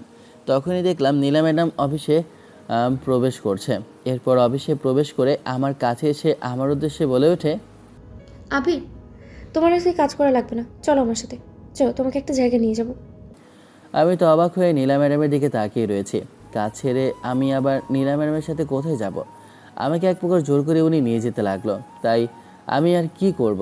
অফিসের ম্যাডাম যা বলবে তা তো করতেই হবে। সোজা আমার হাত ধরে আমাকে ওনার গাড়িতে উঠিয়ে নেয়। এরপর ওনার বাসায় আমাকে নিয়ে যায়। এরপর আমি ওনার উদ্দেশ্যে বলে উঠি, ম্যাডাম, বাসায় নিয়ে এসেছেন বুঝলাম না। নীলা আমার দিকে এক মুহূর্তের জন্য তাকিয়ে রইল, তারপর একটু স্নান হেসে বলল, আবির, তোমাকে কতবার বলেছি আমাকে ম্যাডাম বলে রাখবে না? জাস্ট নীলা। ওনার ড্রয়িং রুমের বিশাল সোফাটায় আমাকে বসতে ইশারা করে উনি নিজেই ভেতরে চলে গেলেন। আমি চারপাশটা হা করে দেখছিলাম। এত বড় আর আলিশান বাড়ি যে রাজপ্রাসাদকেও হার মানায়, কিন্তু কেমন যেন একটা অদ্ভুত শূন্যতা আর নিস্তব্ধতা পুরো বাড়িটা ঘিরে আছে। কিছুক্ষণ পর নীলা ফিরে এলেন। ওনার হাতে একটা বেশ বড় দামি কাপড়ের প্যাকেট। ওটা আমার দিকে বাড়িয়ে দিয়ে বললেন, এটা খুলো আবির। আমি দ্বিধা নিয়ে প্যাকেটটা খুলতেই ভেতরে একটা দারুণ এক্সপেন্সিভ ব্র্যান্ডের লেডিস হ্যান্ডব্যাগ আর সাথে একটা জুয়েলারি বক্স দেখতে পেলাম। বক্সটা খুলতেই আমার চোখ ছানা পড়া। ভেতরে জলজল করছে একদম খাঁটি সোনার একজোড়া কানের দুল, ঠিক যেমনটা শ্রাবণী কাল রাতে চেয়েছিল। আমি চমকে উঠে ওনার দিকে তাকালাম। ম্যাম, আমি নীলা, এগুলো কি? নীলা আমার খুব কাছে এসে দাঁড়ালেন। ওনার চোখে কেমন যেন একটা ঘোর, যেন উনি আমার মাঝে অন্য কাউকে খুঁজছেন। ওনার গলার স্বর কিছুটা কাঁপছিল। গতকাল তোমাদের বাসায় গিয়ে বুঝতে পেরেছিলাম তোমার স্ত্রী এই জিনিসগুলো খুব পছন্দ করে, আর তুমি তুমি এগুলো কিনতে পারছো না বলে ভেতরে ভেতরে কষ্ট পাচ্ছ। আমি চাই না তুমি কোনো কারণে মন খারাপ করে থাকো। এগুলো আমার তরফ থেকে তোমার স্ত্রীর জন্য উপহার, আবির। প্লিজ না করো না। আমার আর বুঝতে বাকি রইল না যে নীলা ম্যাডামের কাছে এগুলো চেয়েছিল হয়তো বা শ্রাবণী। ও এমন সময়ের মেয়ে কেন যায় না, ওর প্রতি একটু রাগও হলো। কিন্তু আমি নীলা ম্যাডামকে বুঝতে দিলাম না। তাই আমি নীলার উদ্দেশ্যে বললাম, দেখুন, আপনি বড়লোক মানুষ, আপনার সব কিছুই আছে, আপনি সব দিতে পারেন, কিন্তু এইভাবে আমি কারো কাছ থেকে কিছু নিতে পারি না। আপনি শুধু আমার অফিসের বস, তাছাড়া আর কিছুই না। আপনি আমার স্ত্রীকে এসব দিবেন আর আমি এগুলো নিব? আমি এমন মানুষ না, আমি এখন এগুলো গ্রহণ করতে পারবো না, সরি। কথাটা বলে ওখান থেকে সোজা বাসায় চলে যেতে লাগলাম। পেছন থেকে অনেক ডাকলো আমাকে, কিন্তু কথা শোনার মতো সেই মুহূর্তে মন ছিল না। উনি আমাকে, আমি ওনার এমন কি হই যার জন্য উনি আমার জন্য এমন করছেন, কিছুই তো বুঝলাম না। আমি দ্রুত ড্রয়িং রুমে পৌঁছে বারান্দায় এসে দাঁড়ালাম। দেখলাম আবির হনহন করে গেটের দিকে হেঁটে চলে যাচ্ছে। আর অবিকল আকাশের মতোই সেই চওড়া পিঠ, সেই হাঁটার ভঙ্গি। আমার বুকটা হু হু করে উঠল। আমি আর নিজেকে ধরে রাখতে পারলাম না। সোজা সিঁড়ি দিয়ে নেমে এসে বাড়ির সদর দরজার সামনে আবিরের পথ আগলে দাঁড়ালাম। হঠাৎ করে নীলা আমার সামনে আসে। ওনার চোখ দুটো ততক্ষণে জলে ছলছল করছে।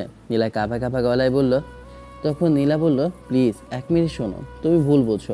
তোমার স্ত্রী আমার কাছে কিছু চায়নি। উনি তো আমাকে ওনার বান্ধবীর মতো ভেবে শুধু ওনার শখের কথা বলেছিলেন। আর আমি তো শুধু তোমার মুখে একটু হাসি দেখতে চেয়েছিলাম। তুমি কেন আমাকে এত পর ভাবছো? আমি নীলার দিকে সরাসরি তাকিয়ে বললাম, পর ভাববো না তো কী ভাববো ম্যাডাম? আপনি আমার বস, আমি আপনার সামান্য একজন কর্মচারী। আমার ঘরের অভাব অনটন আমার পার্সোনাল ব্যাপার, সেখানে আপনি এভাবে দামি উপহার নিয়ে ঢুকে পড়তে পারেন না। আমি চললাম। কথাটা বলে আমি বাসায় চলে আসি। বাসায় এসে শ্রাবণীকে ডাকতে লাগলাম, শ্রাবণী, এদিকে এসো, তোমার সাথে আমার কিছু কথা আছে। শ্রাবণী রান্নাঘর থেকে হাতে একটা বাটি নিয়ে বের হয়ে এলো। আমার গম্ভীর মুখ আর রাগী গলার আওয়াজ শুনে শ্রাবণী কিছুটা থতমত খেয়ে গেল। কি হয়েছে আবির? এভাবে চেঁচাচ্ছ কেন? অফিস থেকে এত তাড়াতাড়ি ফিরে আসলে যে? পকেট থেকে হাত বের করে শ্রাবণীর সামনে এসে দাঁড়িয়ে। কালকে নীলা ম্যাডাম যখন আমাদের বাসায় এসেছিলেন, তুমি ওনাকে কি বলেছ? মানে আমি আমি আবার কি বলবো? ওনার ওনার জামা কাপড়, ব্যাগ দেখে, এসব দেখে আমার খুব ভালো লেগেছিল, তাই জাস্ট একটু প্রশংসা করলাম। কেন, কিছু হয়েছে নাকি? প্রশংসা করেছো নাকি আমাদের সংসারের অভাব অনটনের গল্প ওনার কাছে কেঁদে কেঁদে করেছো? উনি আজকে আমাকে অফিস থেকে চোর করে ওনার বাসায় নিয়ে গিয়েছিলেন। তোমার জন্য লাখ টাকার ব্র্যান্ডের ব্যাগ আর খাঁটি সোনার দুল কিনে রেখে দিয়েছিলেন উপহার দেওয়ার জন্য। সত্যি বলছো আবির? ম্যাডাম আমার জন্য সোনার দুল আর ব্র্যান্ডেড ব্যাগ দিয়েছেন? কই, সেগুলো কোথায়? দাও আমাকে। আমি ওগুলো ওনার মুখে ছুঁড়ে দিয়ে চলে এসেছি। আমি কি ওনার দয়া দক্ষিণের ওপর চলি? তুমি আমাদের ঘরের অভাব কেন বাইরে একটা মানুষের সামনে ওভাবে বলতে গেলে? আমার আত্মসম্মানে কতটা লেগেছে তুমি বুঝতে পারছো শ্রাবণী? তুমি ওগুলো নিয়ে আসোনি, ফেরত দিয়ে চলে আসলে। তুমি আস্ত একটা বোকা আবির। উনি কত বড় লোক, শখ করে দিয়েছেন, তাতে তোমার আত্মসম্মান কোথা থেকে এলো? আর আমি তো ওনাকে নিজে থেকে কিছু চাইনি। ওনার মতো মানুষ যদি আমাদের একটু সাহায্য করতে চায়, তোমার এত অহংকার কিসের? তুমি কি ভেবেছো আমি বোকা? আমি তোমাকে কিছু বলিনি, আমাকে অপমান হতে হয়েছে। মাস্টার কপি জিনিস দিয়ে তুমি আমাকে বোকা বানিয়েছো। তুমি আমাকে মিথ্যে বলে বিয়ে করেছো। আমি তোমাকে ভালোবাসি, এর থেকে তুমি আর কি চাও? আমার ভালোবাসা কি তোমার কাছে কোনো মূল্য নেই? ওসব ভালোবাসা এখন আর চলে না। সস্তা ভালোবাসায় কখনো কিচ্ছু কেনা যায় না। ইমিটেশনের দুল পরে বান্ধবীদের সামনে যাওয়ার থেকে ওই আসল সোনার দুলটা পরা আমার জন্য কত আনন্দের হতো, তুমি সেটা বুঝলে না। শ্রাবণী রাগ আর ক্ষোভে বাটিটা টেবিলের ওপর ধরাম করে রেখে দিয়ে আবার ওড়না দিয়ে চোখ মুছতে মুছতে নিজের ঘরের দিকে চলে গেল। শ্রাবণীকে অনেক বোঝানোর চেষ্টা করলাম, কিন্তু কোনো কথাই শুনলো না। ও কখনো বুঝলো না আমার ভালো খারাপ, আমার শখের জিনিসগুলো বুঝলো না যে আমি কি চাই। আমারও তো ইচ্ছে হয় ভালো ব্র্যান্ডের জিনিস পরে মানুষকে দেখাই, কিন্তু ও বোঝে না কেন। ও সুযোগ পেয়ে কেন এমনটা করেছে? ও আমাকে ভালোবাসে, তাহলে ভালোবাসার মানুষটার জন্য এমনটা করতে পারেনি কেন? শ্রাবণী রুমে একপাশে বসে কান্না করছে। আমি ওর পাশে গেলাম, ওর মাথায় হাত দিলাম। এরপর ওর উদ্দেশ্যে বলে উঠি, দেখো শ্রাবণী, আমি জানি, কিন্তু দেখো, আমি তোমাকে বিয়ে করেছি, আমি তোমাকে ভালোবাসি। পৃথিবীর যা চাও তুমি সবই এনে দিতে পারবো, আমার যতটুকু সামর্থ্য আছে ততটুকুর মধ্যে।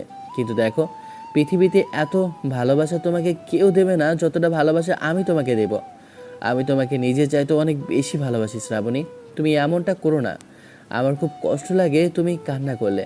কথাটা বলে আমি শ্রাবণীকে জড়িয়ে ধরি, শ্রাবণীও আমাকে জড়িয়ে ধরে। এরপর ওকে সান্ত্বনা দিতে লাগলাম। এরপর সব কিছু স্বাভাবিক হয়। তখন আম্মু রুমে প্রবেশ করে। এরপর আমাদের উদ্দেশ্যে বলে ওঠে, কিরে, তোরা এখনও দুজনে বসে আছিস? আর শ্রাবণী, যা রান্নাঘরে যা, রান্না বান্না সেরে ফেল। আর তোর চোখে জল কেন? কিছু হয়েছে নাকি? আবির, তুই কিছু বলেছিস?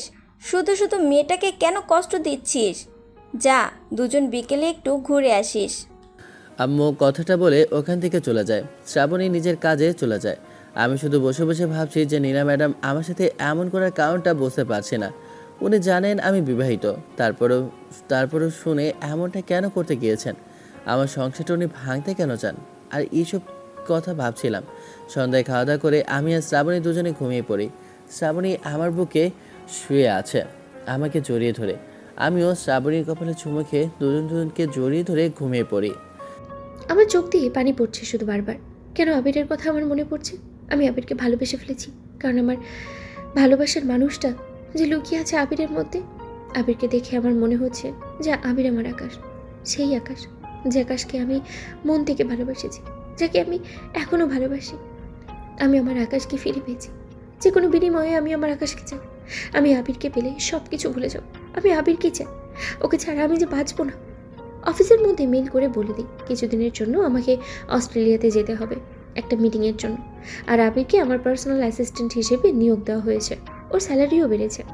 সকালবেলা ঘুম থেকে উঠতেই হাতের ফোনের মধ্যে একটা মেল আসে, আমার স্যালারিটা দ্বিগুণ হয়েছে। এটা শুনে খুশিতে আমি আত্মহারা হয়ে গেলাম। তখন শ্রাবণী রুমে প্রবেশ করে। ফোনের মেসেজটা শ্রাবণী দেখে, খুশিতে আমাকে জড়িয়ে ধরে। এরপর আমি পরে যে মেলটা পড়ে দেখি, আমি তো অবাক হয়ে যাই, কারণ নীলা ম্যাডামের অ্যাসিস্ট্যান্ট হিসেবে আমাকে ট্রান্সফার করা হয়েছে এবং কিছুদিনের জন্য আমি আর নীলা ম্যাডাম অস্ট্রেলিয়াতে যাব এবং মিটিং অ্যাটেন্ড করার জন্য। তখন আমি বসে পড়ি। আমার এমন অবস্থা দেখে শ্রাবণী বলে ওঠে, কি হয়েছে? তুমি এভাবে বসে পড়লে যে? তুমি খুশি হওনি?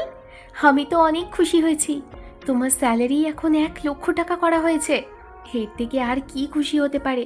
তাহলে এই খুশির সময় তুমি চুপ করে খাটের মধ্যে বসে রইলে কেন? বুঝলাম না।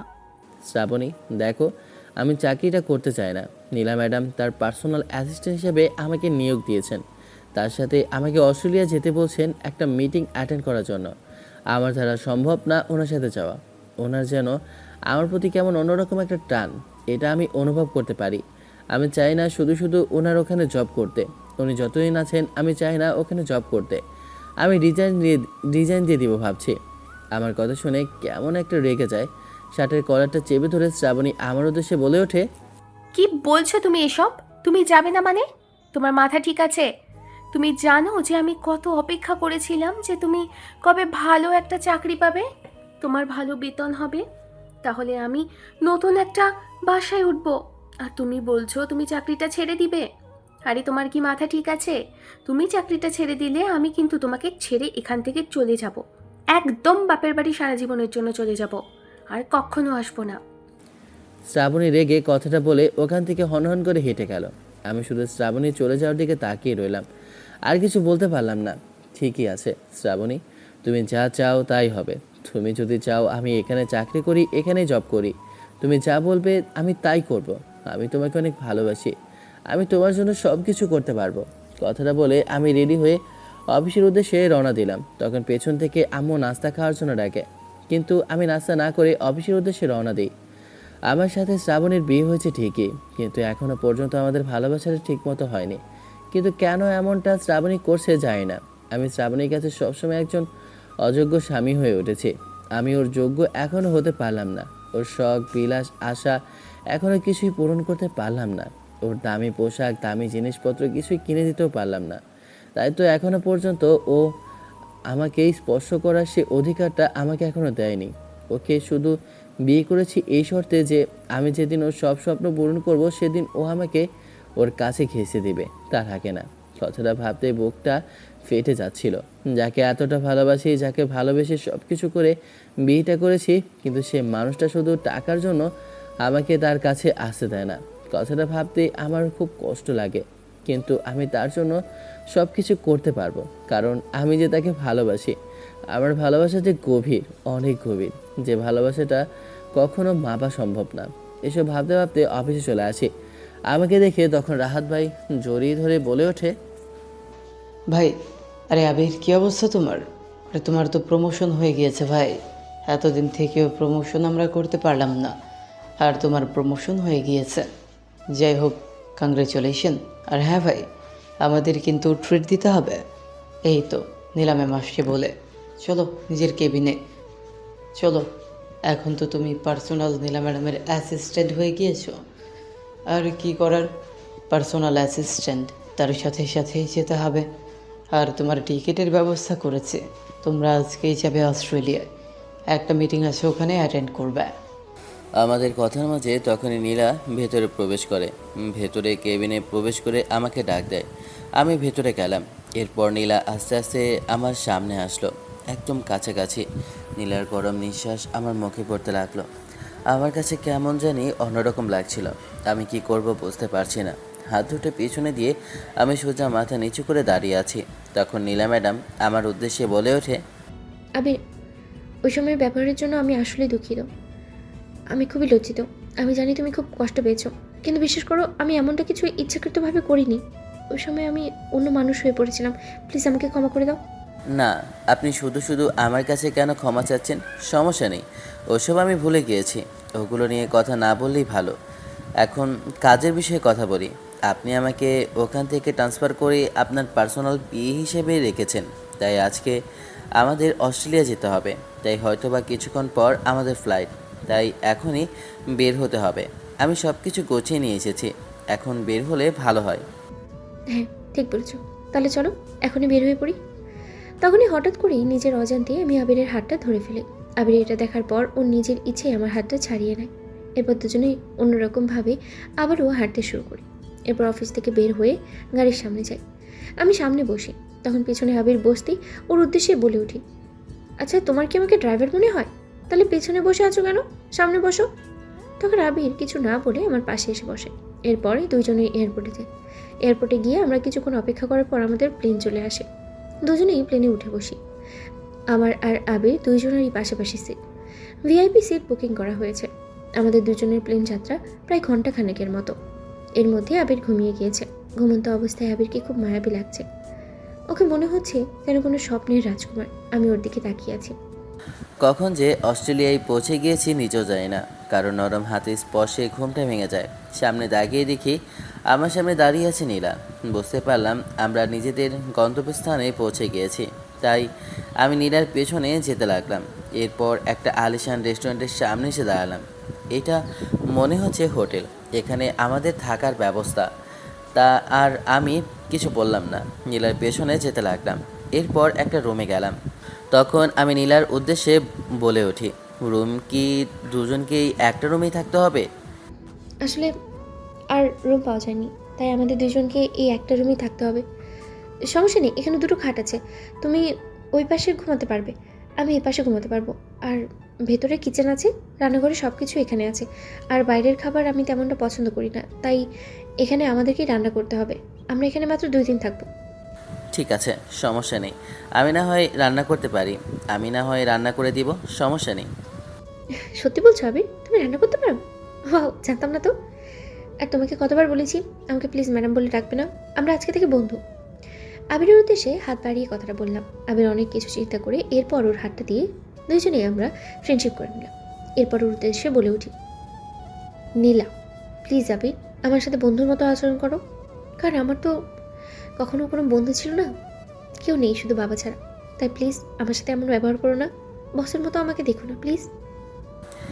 আমি এবার বুঝতে পারলাম যে আসলে নীলা কেন এমন। আমি এখন বুঝলাম হয়তোবা ওর মনে অনেক কষ্ট, ওর কোনো ভালো বন্ধু নেই। তাই আমি ওর ভালো বন্ধু হয়ে ওঠার চেষ্টা করব। তাই ওর দিকে হাত বাড়িয়ে দুজনে ফ্রেন্ডশিপ করে নিলাম। এরপর ওর উদ্দেশ্যে বললাম, ঠিক আছে, আজ থেকে আমরা বন্ধু। তাহলে তুমি ফ্রেশ হয়ে নাও, আমি খাবার বানিয়ে নিয়েছি। এমনিতেই সন্ধ্যা হয়ে গিয়েছে, রাতের খাবারটা খেয়ে নিব। আমি ওয়াশরুমে গিয়ে ফ্রেশ হয়ে আসলাম। তখনই দেখলাম আবির রেডি হয়ে খাবার বানাচ্ছে। রান্নাঘরে আবির খাবার বানাচ্ছে, আমি ওর দিকে চেয়ে আছি। এরপর ভাবছি আবিরকে হেল্প করব। তাই পেঁয়াজ কাটার জন্য একটা পেঁয়াজ আর একটা ছুরি নিলাম। তখনই হালকা একটু ছুরি রাখাতে হাতটা কেটে যায়। তখনই আবির দৌড়ে আসে, আমার হাতটা ওর মুখে নেয়। তখনই আমার পুরো শরীরটা বিদ্যুতের মতো চমকে ওঠে। শরীরের ভিতরে অন্যরকম একটা অনুভূতি হতে লাগলো। আমি যেন অন্য একটা জগতেই হারিয়ে যাচ্ছি। তখন আবির রাগী গলায় বলে ওঠে, আরে পাগলি, তুমি পাগল হলে নাকি? বুঝলাম না, তোমাকে কেউ বলেছে যে এখানে আমাকে সাহায্য করার জন্য? আমি বলেছিলাম না আমি রান্না করতে পারি? তুমি শুধু শুধু কেন রান্না করে এসেছো রান্না করার জন্য? আর তুমি এগুলো পারো নাকি? তুমি সব সময় থেকেছো আলিশান জায়গার মধ্যে, এসব কাজ করার তোমার অভ্যাস আছে নাকি? কথাটা বলে আমি নীলার হাত ধরে ওকে রুমে বসিয়ে দিলাম। এরপর নিজে রান্নাঘরে গিয়ে রান্না করতে লাগলাম। তখনই হঠাৎ করে ফোনটা বেজে ওঠে। ফোন স্ক্রিনে তাকিয়ে দেখি বস কল করেছে, মানে নীলার বাবা। ফোনটা রিসিভ করলাম। তখন নীলার বাবা আমার উদ্দেশ্যে বলে ওঠে, আবির, কেমন আছো? আশা করি তুমি ভালো আছো। তোমাকে কিছু কথা বলতে চাই, মন দিয়ে শোনো বাবা। আমি জানি, তোমাকে আমি বিশ্বাস করি। এই অফিসে আমি তোমাকে নিয়োগ দিয়েছি ঠিকই, কিন্তু তোমার উপকার আর তোমার কৃতজ্ঞতা আমি কোনো দিন শোধ করতে পারবো না। ওই দিন সড়ক দুর্ঘটনায় তুমি আমাকে বাঁচিয়েছো, না হলে আজকে আমি তোমার সামনে আসতে পারতাম না, কথাও বলতে পারতাম না। তোমার কাছে আমি ঋণী, কিন্তু আমি তোমার কাছে আর একটা জিনিস আবদার করতে চাই। এই বৃদ্ধ বাবার কাছে এটাই আমার শেষ চাওয়া, তাহলে আমি মরে গিয়েও শান্তি পাবো। এইসব কি বলছেন আপনি স্যার? এগুলো বলবেন না শুধু শুধু। আর আমি আপনার কাছে বরঞ্চ হাজারো ঋণী হয়ে আছি, কারণ আপনি যদি ওই দিন আমাকে চাকরিটা না দিতেন তাহলে পরিবার নিয়ে আমার কি অবস্থা হতো আল্লাহ জানে। আমি মানুষের ধারে ধারে ঘুরে বেড়াতাম। আপনার জন্য আমি আজকে এই জায়গায় আসতে পেরেছি। আপনি বলুন, আপনি যা বলবেন আমি আপনার কথা তাই শুনবো। দেখো বাবা, আমার মেয়েটা একটু জেদি আর অভিমানী ছিল বটে, কিন্তু তোমার সামনে ও কিছুই না। তোমাকে আসলে ও এত কেয়ার করা, এত ভালো ব্যবহার করা, এত কিছু করা, তারও একটা কারণ আছে। তুমি হয়তো ওর অতীত সম্পর্কে জানো না। আমি তোমাকে আজকে সব কিছু খুলে বলছি। আমার মেয়ে যখন ইউনিভার্সিটিতে পড়ে তখন তার সাথে একটা ছেলের পরিচয় হয়। ছেলেটার নাম আকাশ। ওর আর নীলার সাথে বন্ধুত্ব হয়। এরপর দুজনের সাথে দুজনের ভালোবাসার সম্পর্ক গড়ে তোলে। এরপর দেখতে দেখতে তারা দুজন দুজনকে গভীরভাবে ভালোবেসে ফেলে। এই বিষয়টা আমি যখন জানতে পারি আমার কাছে বেশ ভালো লাগে। আমি ভেবে নিই যে ওরা লন্ডন থেকে ফিরলে দুজনকে বিয়ে দিয়ে দিব, কিন্তু সেটা আর হলো না। আকাশ তার বন্ধুদের সাথে ঘুরতে গিয়ে পাহাড়ের মধ্যে পড়ে যায়। এরপর আর ওর অস্তিত্ব খুঁজে পাওয়া যায়নি। এরপর কিছুদিন পর আমরা ওর লাশটা খুঁজে পাই। এরপর জানতে পারি যে আকাশ আর নেই পৃথিবীতে। তার জন্য নীলা ভেঙে পড়ে, ও অনেক কষ্ট পায়। এরপর দীর্ঘ 7 বছর ও লন্ডনে থাকে, এরপরে দেশে আসে। তুমি জানো, সব থেকে অবাক করা কথা হচ্ছে তুমি আর ওই আকাশ, তোমাদের দুজনের চেহারা একদম হুবহু মিল আছে। আর তোমাকে দেখার পরও পাগল হয়ে গিয়েছিল শুধু তোমাকে পাওয়ার জন্য। কিন্তু যখন জানতে পারে তুমি বিবাহিত, তাইও সামনে এগোতে পারেনি। কিন্তু ও তোমাকে ভালোবেসে ফেলেছিল, তুমি বিবাহিত, তাই ও আর সামনে যায়নি। তাই এইটুকু বলবো তোমার কাছে, এতটুকু আমার আবদার, তুমি আমার মেয়েকে প্লিজ কষ্ট দিও না। আমার মেয়েটার অর্ধেক জীবনটা এমনিই চলে গিয়েছে। আমি চাই না আমার মেয়েটা আরও কষ্ট পাক। বসের মুখে এই সত্যি শোনার পর আমার পায়ের তলা থেকে যেন মাটি সরে গেল। এতক্ষণে নীলার অদ্ভুত আচরণ আমি স্তব্ধ হয়ে ফোনটা ধরে রইলাম। ফোনের ওপাশ থেকে বসের ভারী গলায় আবার ভেসে এলো, আমি জানি আবির, তোমার একটা সংসার আছে, স্ত্রী আছে। আমি তোমাকে তোমার সংসার ভাঙতে বলছি না বাবা। আমি শুধু একজন অসহায় বাবা হিসেবে তোমার কাছে হাত জোড় করছি। এই দুদিনের সফরে ও যেন একটু ভালো থাকে, একটু হাসতে পারে। তুমি ওর বন্ধু হয়ে ওর পাশে থেকো, ওকে একা ফিল করতে দিও না। ও অনেক কষ্টে নিজেকে সামলে রেখেছে। আমার এই আবদারটুকু তুমি রাখবে তো বাবা? আমি কিছুক্ষণ চুপ করে রইলাম। নিজের অজান্তেই আমার চোখটা চলে গেল রুমের দিকে, যেখানে নীলা আঙ্গুল কেটে যাওয়ার পর চুপচাপ বসে আছে। বসের এই করুণ আরতি আমি ফেলতে পারলাম না। একটা দীর্ঘশ্বাস ফেলে ফোনের ওপাশে বললাম, ঠিক আছে স্যার, আমি যথাসাধ্য চেষ্টা করব আপনার মেয়ের সাথে থাকার আর ওর সাথে ভালো ব্যবহার করার। আমি চাই না আমার জন্য কেউ কষ্ট পাক, কিন্তু আমি একজনকে ভালোবাসি। কথাটা বলে কলটা কেটে দিয়ে আমি এরপর রান্না করে খাবারটা নীলার সামনে নিয়ে যাই। নীলা খাবারটা সামনে দেখে বসে আছে, কিছু বলছে না। আমি বুঝতে পারলাম ওর হাতটা কেটে গিয়েছে, তাই খেতে পারবে না। তাই আমি নিজে ওকে খাইয়ে দিতে লাগলাম। নীলা চুপচাপ বাচ্চাদের মতো খেতে লাগলো। কী বলবে, মেয়েটা আমার থেকে 5 বছরের সিনিয়র। খাওয়া দাওয়া করে আমি ওর উদ্দেশ্যে বলে উঠি, রাহাত বলেছে আমাদের কালকে নাকি মিটিং আছে, তাই যেতে হবে। এখন ঘুমিয়ে পড়ো তুমি। নীলাও বাচ্চাদের মতো ঘুমিয়ে পড়ে। আমি পাশের বেডে গিয়ে নিজেও ঘুমিয়ে পড়ি। নীলার দিকে খেয়াল করলাম বারবার শুধু আমার দিকে তাকাচ্ছে। আমি ওপাশ হয়ে শুয়ে পড়লাম। সামনের পর্দাটা লাগিয়ে দিলাম যেন নীলা আমাকে দেখতে না পায়। নীলা কেমন জানি না বিরক্ত হলো। নিজের মনে মনে হয়তো বা গালি দিচ্ছে। আমি কিছু বললাম না, চুপচাপ ঘুমিয়ে পড়লাম। সকালবেলা ঘুম থেকে উঠে ফ্রেশ হয়ে আমি আবিরের বেডের কাছে গেলাম। ও বাচ্চাদের মতো গুটিসুটি মেরে ঘুমিয়ে আছে। আমি ওর দিকে একদৃষ্টিতে কিছুক্ষণ তাকিয়ে রইলাম। এরপর আমি ওকে ডাক দিয়ে বলে উঠি, আবির, বেলা হয়ে গিয়েছে, ঘুম থেকে ওঠো। আমাদের তো এখনই মিটিংয়ের উদ্দেশ্যে যেতে হবে। আজকে সামনের দোতলা ফ্লোরটা নেওয়া হয়েছে, ওখানে ওরা সামনে আসবে মিটিংয়ের জন্য। ক্লায়েন্ট কিছুক্ষণের মধ্যেই চলে আসবে। সকালবেলা কারো নরম হাতের স্পর্শে ঘুমটা ভেঙে যায়। চোখ খুলে তাকিয়ে দেখি সামনে নীলা দাঁড়িয়ে আছে। ওর উদ্দেশ্যে বলে উঠি, আরে কি হয়েছে, এমন সকালবেলা ডাকাডাকি করছো কেন? তখন নীলা বলে ওঠে, আজকে আমাদের মিটিং আছে। তাই আমি বুঝতে পারলাম আমি তো এখন বাড়িতে নেই, অস্ট্রেলিয়া আছি। কথাটা ভাবতেই লাফ দিয়ে উঠে পড়ি। এরপর ওয়াশরুমে গিয়ে রেডি হয়ে নিচে এসে নাস্তা করে নিই। এরপর দুজনে মিটিংয়ের উদ্দেশ্যে যাই। কিছুক্ষণ পর স্যুট বুট পরা ক্লায়েন্টরা এক জায়গায় আসে। এরপর নীলা তার প্রেজেন্টেশন শুরু করে। প্রায় দীর্ঘ 2 ঘন্টা পর সবার সাথে হ্যান্ডশেক করে আমরা একসাথে বের হই। এরপর নীলা বলে ওঠে, আবির, অবশেষে আমাদের মিটিংটা সাকসেসফুল হয়েছে। আচ্ছা চলো, এখানে ওই পাশের নদীর পাড়টা অনেক সুন্দর। আমরা তো আগামীকালকেই চলে যাব। আজকে না হয় একটু ঘুরে আসি। আবির আর আমি দুজনে পাশাপাশি হাঁটছি। এরপর আবিরের উদ্দেশ্যে বলে উঠি, আবির, তোমার হাতটা ধরে একটু হাঁটবো প্লিজ। আবির আর বাধা দিল না। আমি ওর হাতটা ধরলাম। এরপর দুজনে নদীর পাড় দিয়ে এক পাশ দিয়ে হাঁটছি। আমার কাছে অন্যরকম একটা ফিলিংস মনে হচ্ছে যে আমি সেই অতীতেই হারিয়ে গিয়েছি। আমার ভালোবাসা যেন তাজা হয়ে গিয়েছে। আমি যেন আকাশের নদীর বুকে হারিয়ে গিয়েছি। আমি আর আবির দুইজন পাশাপাশি হাঁটছি। ঠিক তখনই বাজে কিছু ছেলে আমাদের রাস্তার মাঝখানে চলে আসে। এরপর আমাদের দুজনের উদ্দেশ্যে একটা বন্দুক বের করে বলে ওঠে, তখনই আমি আর নীলা দুজন পাশাপাশি হাঁটছিলাম। ঠিক তখন কয়েকটা ছেলে আমাদের সামনে চলে আসে। এরপর আমার সামনে এসে ওরা বন্দুক ধরে আমার উদ্দেশ্যে বলে ওঠে, এই তোদের কাছে যা আছে সব কিছু দিয়ে দে। ওকে তো কোনো অ্যাঙ্গেল থেকে মনে হচ্ছে না টাকা পয়সা নিয়ে এসেছে। তোর দেখছি গলার মধ্যে দামি চেন আর হাতে দামি আংটি আছে, মনে হয় ব্যাগটাতেও টাকা পয়সা আছে। যা আছে সব কিছু দিয়ে দে, না হলে এখনই এই ছেলেগুলোকে গুলি করে মেরে ফেলবো। নীলার কানের যে দুলটা এটা দেখে মনে হচ্ছে অনেক দামি, আর হাতে যে ব্যাগটা আমি দেখেছিলাম শপিং মলে। এটার দাম সম্পর্কে ভালোই জানা আছে। ওর যা আছে সব কিছু মনে হয় কোটি টাকার উপর হবে, এত দামি জিনিস। আমি তখন নীলার উদ্দেশ্যে বলে উঠি, এগুলো কিচ্ছু দেবে না তুমি, ও আমার কোনো ক্ষতি করতে পারবে না। তুমি পুলিশকে কল দাও, পুলিশ এখনই চলে আসবে। তুমি শুধু ওদের হাতে এগুলো তুলে দিও না।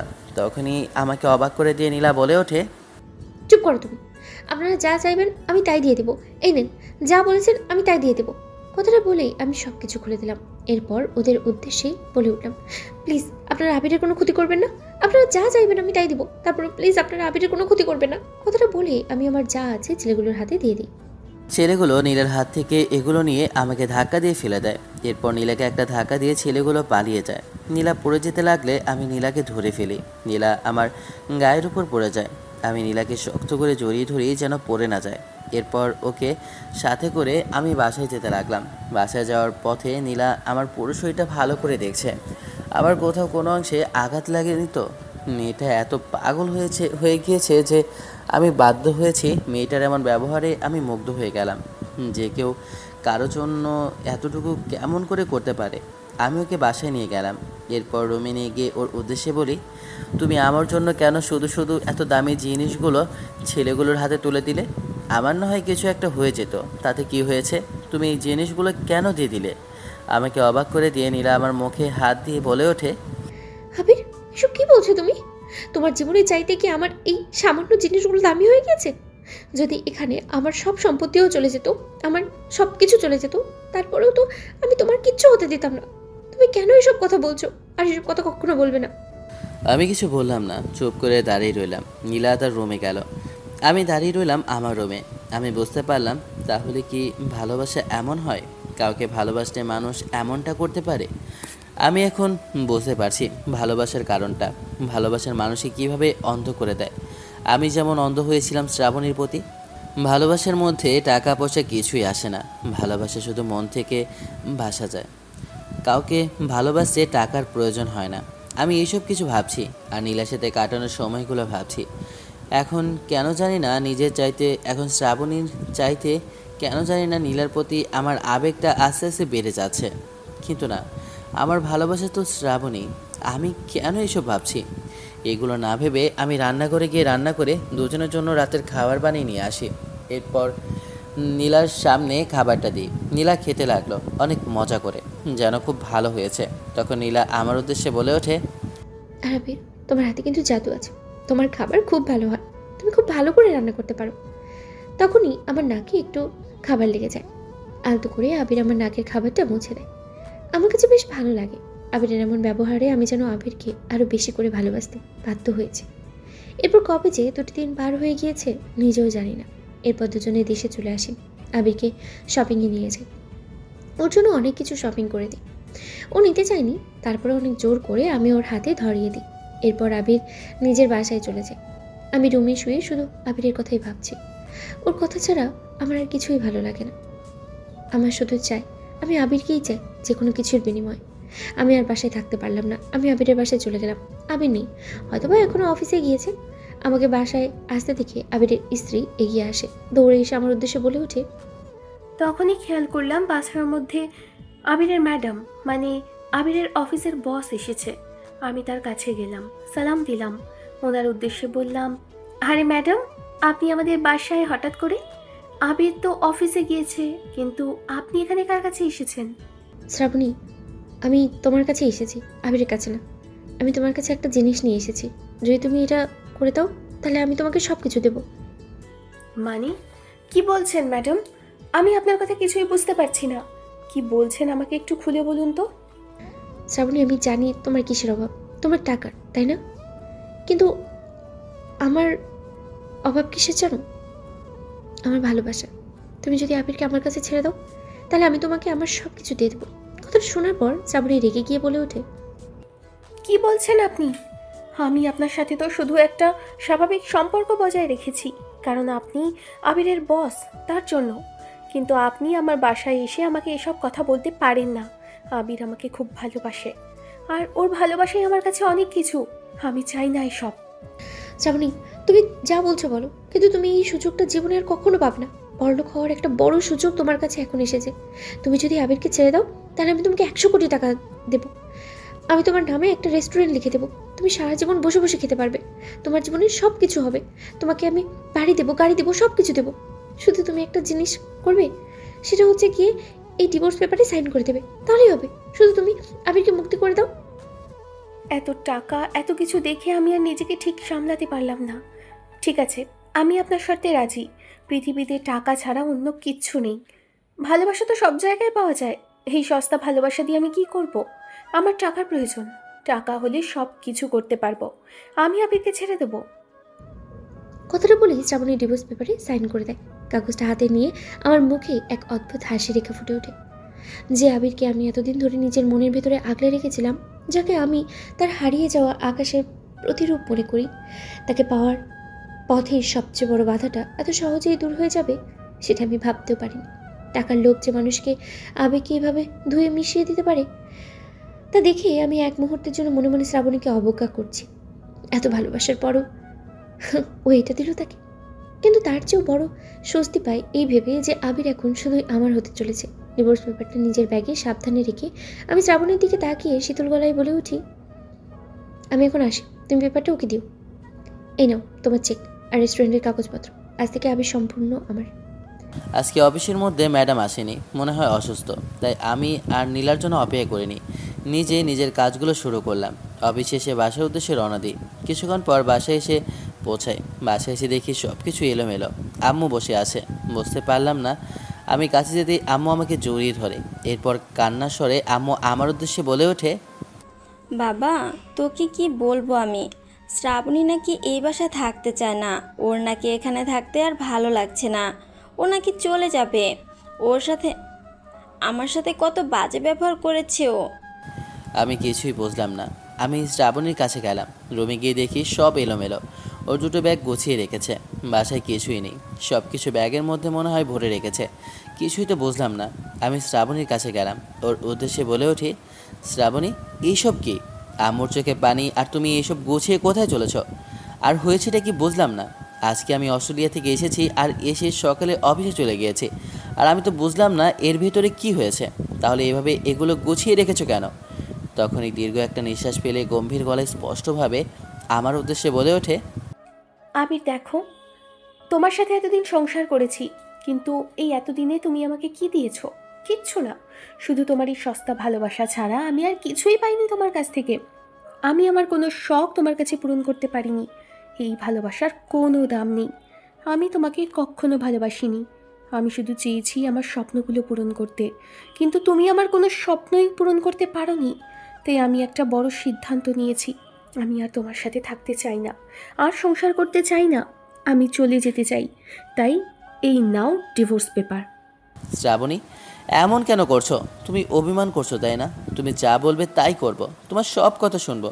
প্লিজ এমনটা করো না, এমন পাগলামো তুমি প্লিজ করো না। তুমি কি মনে করো আমি তোমাকে ভালোবাসি? না, আমি তোমাকে ভালোবাসি না। বরঞ্চ আব্বু জোর করে তোমার সাথে আমার বিয়েটা দিয়েছিল। আর আমি তোমাকে কখনো ভালোবাসিনি, শুধু মিথ্যে অভিনয় করেছি। আমি শুধু চেয়েছিলাম যে ভালো কিছু, আমার শখগুলো পূরণ করতে। আমি ভেবেছিলাম তুমি যেহেতু একটু ভালো কোম্পানিতে চাকরি পেয়েছো, তাহলে আমার কিছু স্বপ্ন পূরণ করতে পারবে। কিন্তু তোমার সততা আর সততা, এগুলো দিয়ে আমার কিছুই আসবে না। আর তুমি আমাকে কিছুই এনে দিতে পারোনি। তুমি নিজেই নিজের সততা নিয়ে পড়ে থাকো। তোমার ভালোবাসা নিয়ে তোমার এসব ভালোবাসার আমার কোনো দরকার নেই। আমি আমার স্বপ্ন পূরণ করতে চাই। তাছাড়া এসব ভালোবাসা দিয়ে আমি কি করব? তুমি আমাকে আটকানোর চেষ্টা করবে না। আমি ডিভোর্স পেপারে সাইন করে দিয়েছি, আর আমি এক মুহূর্তও এখানে থাকতে চাই না। আমি আমার বাসায় চলে যাচ্ছি। আমি অন্য কাউকে ভালোবাসি। আর এখানে তোমার এই ভাঙাচোরা বাড়ির মধ্যে তোমার মাকে নিয়ে থাকা আমার দ্বারা মোটেও সম্ভব না। আমি তোমাকে আমার কাছে ঘেঁচতে দিইনি শুধু একটাই কারণে, সেটা হচ্ছে তুমি কখনো আমার স্বপ্ন কোনোটাই পূরণ করতে পারোনি। শ্রাবণী ঠাস করে আমার গালে একটা থাপড় বসিয়ে দেয়। আমি গালে হাত দিয়ে শ্রাবণীর কথাগুলো শুনতে লাগলাম। আমার যেন এখন বুকটা ফেটে যাচ্ছে। তাহলে এতদিন ধরে শ্রাবণী আমার সাথে মিথ্যা অভিনয় করেছে ভালোবাসার। আমি শুধু ওর মাত্র ব্যবহারের যোগ্য ছিলাম, ভালোবাসার মানুষ না। তাহলে আমি ভুল মানুষকে এতদিন ভালোবেসেছি। এখন যেন ওর প্রতি ভালোবাসে না, ওর প্রতি ঘৃণা জন্ম নিচ্ছে। ও আমাকে ভালোবাসে না, আমার মাকে পছন্দ করে না, ও আমার অভাবটা দেখতে পায় না। ওর কাছে টাকাই সব কিছু, ও শুধু টাকাকেই ভালোবাসে। আমাদের গুরুত্ব ওর কাছে নেই। আমার আম্মু পাশে দাঁড়িয়ে আছে, ওর কথা শুনে কান্না করছে। আমার চোখ দিয়ে পানি বয়ে পড়ছে, কিন্তু শ্রাবণী এসব কিছুই যায় আসে না। ও সোজা ব্যাগটা নিয়ে সদর দরজা পার হয়ে চলে যেতে লাগলো। আমি ওর দিকে একদৃষ্টিতে তাকিয়ে আছি, চোখ দিয়ে পানি পড়ছে, মুখে কোনো কথা নেই। হাতের সামনে দেখলাম ডিভোর্সের পেপারটা সাইন করা। আমি আর কিছু বললাম না, যেহেতু ও আমাকে চায় না, তাই আমি আর ওকে ডাকার মতো সেই অধিকারটাও হারিয়ে ফেলেছি। ডিভোর্স পেপারে সাইন করে ওখান থেকে সোজা বের হয়ে যাই। আমি যেন নিজেকে আর ধরে রাখতে পারছি না। আমি আজ এক মুহূর্ত সহ্য করতে পারছি না। আমি বাসা থেকে বের হয়ে সোজা স্টেশনে চলে গেলাম। আমি এ জীবন দিয়ে কী করব? পৃথিবীতে একজন মানুষকে ভালোবেসেছি, সে মানুষটাই আমাকে ছেড়ে চলে গিয়েছে শুধুমাত্র আমার অর্থ নেই বলে। পেছন থেকে আম্মু অনেক ডেকেছে, কিন্তু আম্মুর কথা যেন আমার কান পর্যন্ত পৌঁছায়নি। আমি রেল স্টেশনের সামনে চলে আসি। এরপর হঠাৎ করে তখন কেউ জানি আমাকে ধাক্কা দেয়। এরপর আমি জ্ঞান হারিয়ে ফেলি। আবিরের মাথা ফেটে রক্ত বের হচ্ছে। আমি তাড়াতাড়ি করে আবিরকে হাসপাতালে নিয়ে যাই। আমি কেবিনের সামনে দাঁড়িয়ে আছি। কিছুক্ষণ পর ডাক্তার বের হয়ে বলে যে রোগী এখন সুস্থ আছে। তাই আমি আবিরের কাছে যাই, আবিরের হাতটা শক্ত করে জড়িয়ে ধরি। চোখ খুলতেই নিজেকে হসপিটালে আবিষ্কার করলাম। তখনই পাশে দেখলাম নীলা আমার হাতটা শক্ত করে জড়িয়ে ধরে আছে। ওর চোখের কোনো স্পষ্ট দেখা যাচ্ছে পানি। পাশে আম্মু বসে আছে, আম্মু কান্না করছে। আম্মুকে বোঝানোর চেষ্টা করছে নীলা।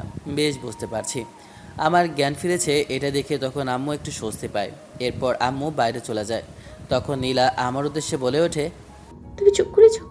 সৃষ্টিকর্তাকে ধন্যবাদ, তোমার জ্ঞান ফিরেছে। তুমি জানো না এই কয়েকটা ঘন্টা আমি কিভাবে কেটেছি।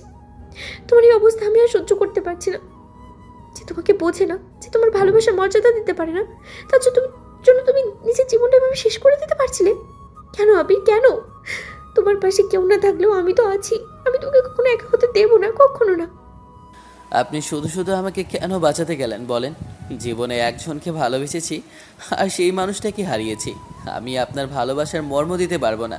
আর আমি গরিব, আমার কাছে কিছুই নেই, সাধারণ একজন মানুষ। আমার কাছ থেকে আপনি কী আশা করতে পারেন বলেন? যে মানুষটাকে ভালোবেসেছি সেই মানুষটাই আমাকে ধোঁকা দিয়ে চলে গিয়েছে। তাহলে জীবনে বেঁচে থাকার আর কি কোনো কারণ আছে আমার? বলেন, কি করব আমি? আমার এই ভালোবাসা তো কোনো মূল্য নেই তার কাছে। কিন্তু আপনি আমাকে কেন বাঁচিয়েছেন তা বুঝলাম না। হয়তো আপনি আমাকে ভালোবাসেন, কিন্তু আমি কি আপনার সেই ভালোবাসার মর্যাদা দিতে পারবো? কেন বাঁচাতে গেলাম? কারণ তোমার জীবনটা শুধু তোমার একা নয় আবির, এই জীবনের সাথে এখন আমার জীবনটাও জড়িয়ে গেছে। তুমি নিজেকে গরিব বলছো, বলছো তোমার কাছে কিছু নেই। আমার এই বিশাল সাম্রাজ্য, এত টাকা পয়সা, এই সব কিছুর কোনো মূল্যই নেই যদি সেখানে তুমি না থাকো। আমি তোমার কাছ থেকে কোনো ধন সম্পদ আশা করি না আবির। আমি শুধু তোমাকে চাই। যে তোমার ভালোবাসার মর্ম বোঝেনি, সে একটা ভুল মানুষ ছিল। সে টাকার জন্য তোমাকে ছেড়ে চলে গেছে, কিন্তু আমি তোমার এই সাধারণ রূপটাকে ভালোবাসি, তোমার সততা আর তোমার মনটাকে ভালোবাসি। তুমি কেন মর্যাদা দিতে পারবে না? আমি তোমাকে জোর করছি না, কিন্তু নিজেকে শেষ করে দেওয়ার কথা আর কখনো মুখে আনবে না। তুমি শুধু সুস্থ হয়ে ওঠো, তোমার পাশে ছায়া হয়ে থাকার জন্য আমি সারা জীবন এভাবেই দাঁড়িয়ে থাকবো। নীলা কথাটা বলে কান্না করতে লাগলো। আমি এখন বুঝতে পারলাম নীলা সত্যি আমাকে অনেক ভালোবাসে, নিজে চাইতো অনেক বেশি। আর আমি কাছে থেকেও ওর ভালোবাসার মর্মটা বুঝতে পারিনি। আমি ওকে জড়িয়ে ধরলাম। এরপর ও যেন একদম চুপ হয়ে গেল, অবাক হয়ে আমার মুখের দিকে তাকিয়ে রইল। আমি ওকে শক্ত করে জড়িয়ে ধরলাম, নীলাও আমাকে শক্ত করে জড়িয়ে ধরে আছে। তখনই আমাদের কেবিনে নীলার বাবা প্রবেশ করে। আমাদের এভাবে জড়িয়ে ধরে থাকতে দেখে নীলার বাবা আমাদের উদ্দেশ্যে বলে ওঠে, আলহামদুলিল্লাহ, তুমি তাহলে সুস্থ হয়েছো আবির। আমি তো অনেক দুশ্চিন্তায় ছিলাম। তোমার মায়ের সাথে আমি কথা বলেছি, তুমি শুধু শুধু এসব নিয়ে চিন্তা করো না। আমি চাই তোমরা আর নীলার বিয়েটা দিয়ে দিতে।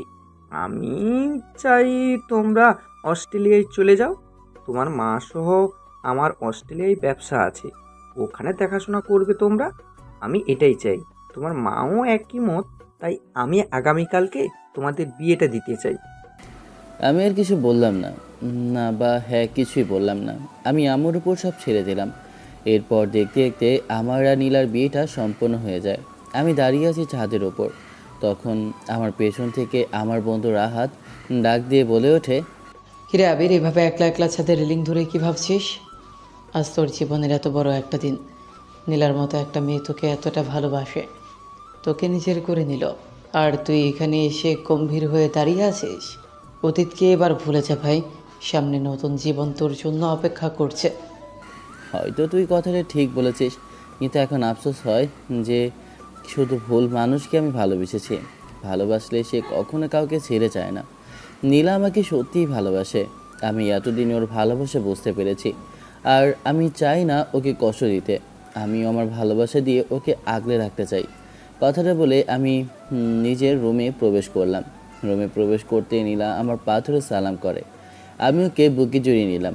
এরপর নীলা আমার উদ্দেশ্যে বলে ওঠে, আবির, আমি কিন্তু তোমার উপরে রেগে আছি। কেন? তুমি আমার উপর রেগে আছো কেন জানতে পারি? আমি আবার কি এমন ভুল করেছি যে আমার সিনিয়র বউ আমার উপর রেগে আছো শুনি? তুমি এখনও আমাকে মন থেকে প্রপোজ করোনি, তোমার মনের গভীর থেকে ভালোবাসার কথা বলোনি, তাই আমি তোমার উপরেই রেগে আছি। মানুষের বাসর রাতে তার স্বামী তার স্ত্রীকে ভালোবাসার কথা বলে, তুমি কিন্তু এখনও আমাকে সেই ভালোবাসার কথাটা বলোনি, তাই আমি তোমার উপরে রেগে আছি। কথাটা বলেই আমি মুখ ভার করে অন্য পাশে তাকিয়ে আছি। তখন আবির বলে ওঠে হাঁটু কেড়ে, নীলা, আমার দিকে তাকাও। হ্যাঁ, আমি ভুল করেছি। শ্রাবণীর দেওয়া আঘাত আর শূন্যতা আমাকে এতটাই অন্ধ করে দিয়েছিল যে আমার একদম পাশে দাঁড়িয়ে থাকা পবিত্র ভালোবাসাটাকে আমি দেখতে পাইনি। কিন্তু আজ যখন তুমি আমার হাত ধরেছো, আমার অন্ধকার জীবনে আলোর মতো এসে দাঁড়িয়েছো, তখন আমি বুঝতে পেরেছি হারিয়ে যাওয়া জিনিসটার চেয়ে যা আমি পেয়েছি তা কোটি গুণ বেশি দামি। তুমি তো আমাকে মন থেকে ভালোবাসার কথা শুনতে চেয়েছো না? আজ এই পবিত্র রাতে আমার সমস্ত মন আর আত্মা দিয়ে তোমাকে বলছি, আমি তোমাকে ভালোবেসে নিলাম। তোমার এই ভাঙা মনটাকে জোড়া লাগিয়ে যে নতুন জীবনের স্বপ্ন তুমি আমাকে দেখিয়েছো, তার প্রতিটা মুহূর্তে আমি শুধু তোমাকেই চাই। আমার অতীতে যা কিছু ছিল ভুল ছিল, সব ভুলে আজ থেকে আমি শুধু তোমার হলাম। আমার জীবনের শেষ নিঃশ্বাস পর্যন্ত আমি তোমাকে এইভাবেই ভালোবেসে আগলে রাখবো। আমার ওপর থেকে এবার রাগটা ভাঙো প্লিজ। আবিরের মুখে কথাটা শুনে আমি আবিরকে জড়িয়ে ধরে কান্না করতে লাগলাম। এরপর আবিরের উদ্দেশ্যে বলে উঠি, আবির শোনো না, তোমার কাছে একটা জিনিস চাই। আমার না খুব লজ্জা লাগছে বলতে। তখন আবির কথাটা শুনে একটু মুচকি হাসি দিয়ে বলে ওঠে, কি বলো, কি চাও তুমি? যা বলবে তাই শুনবো আমি।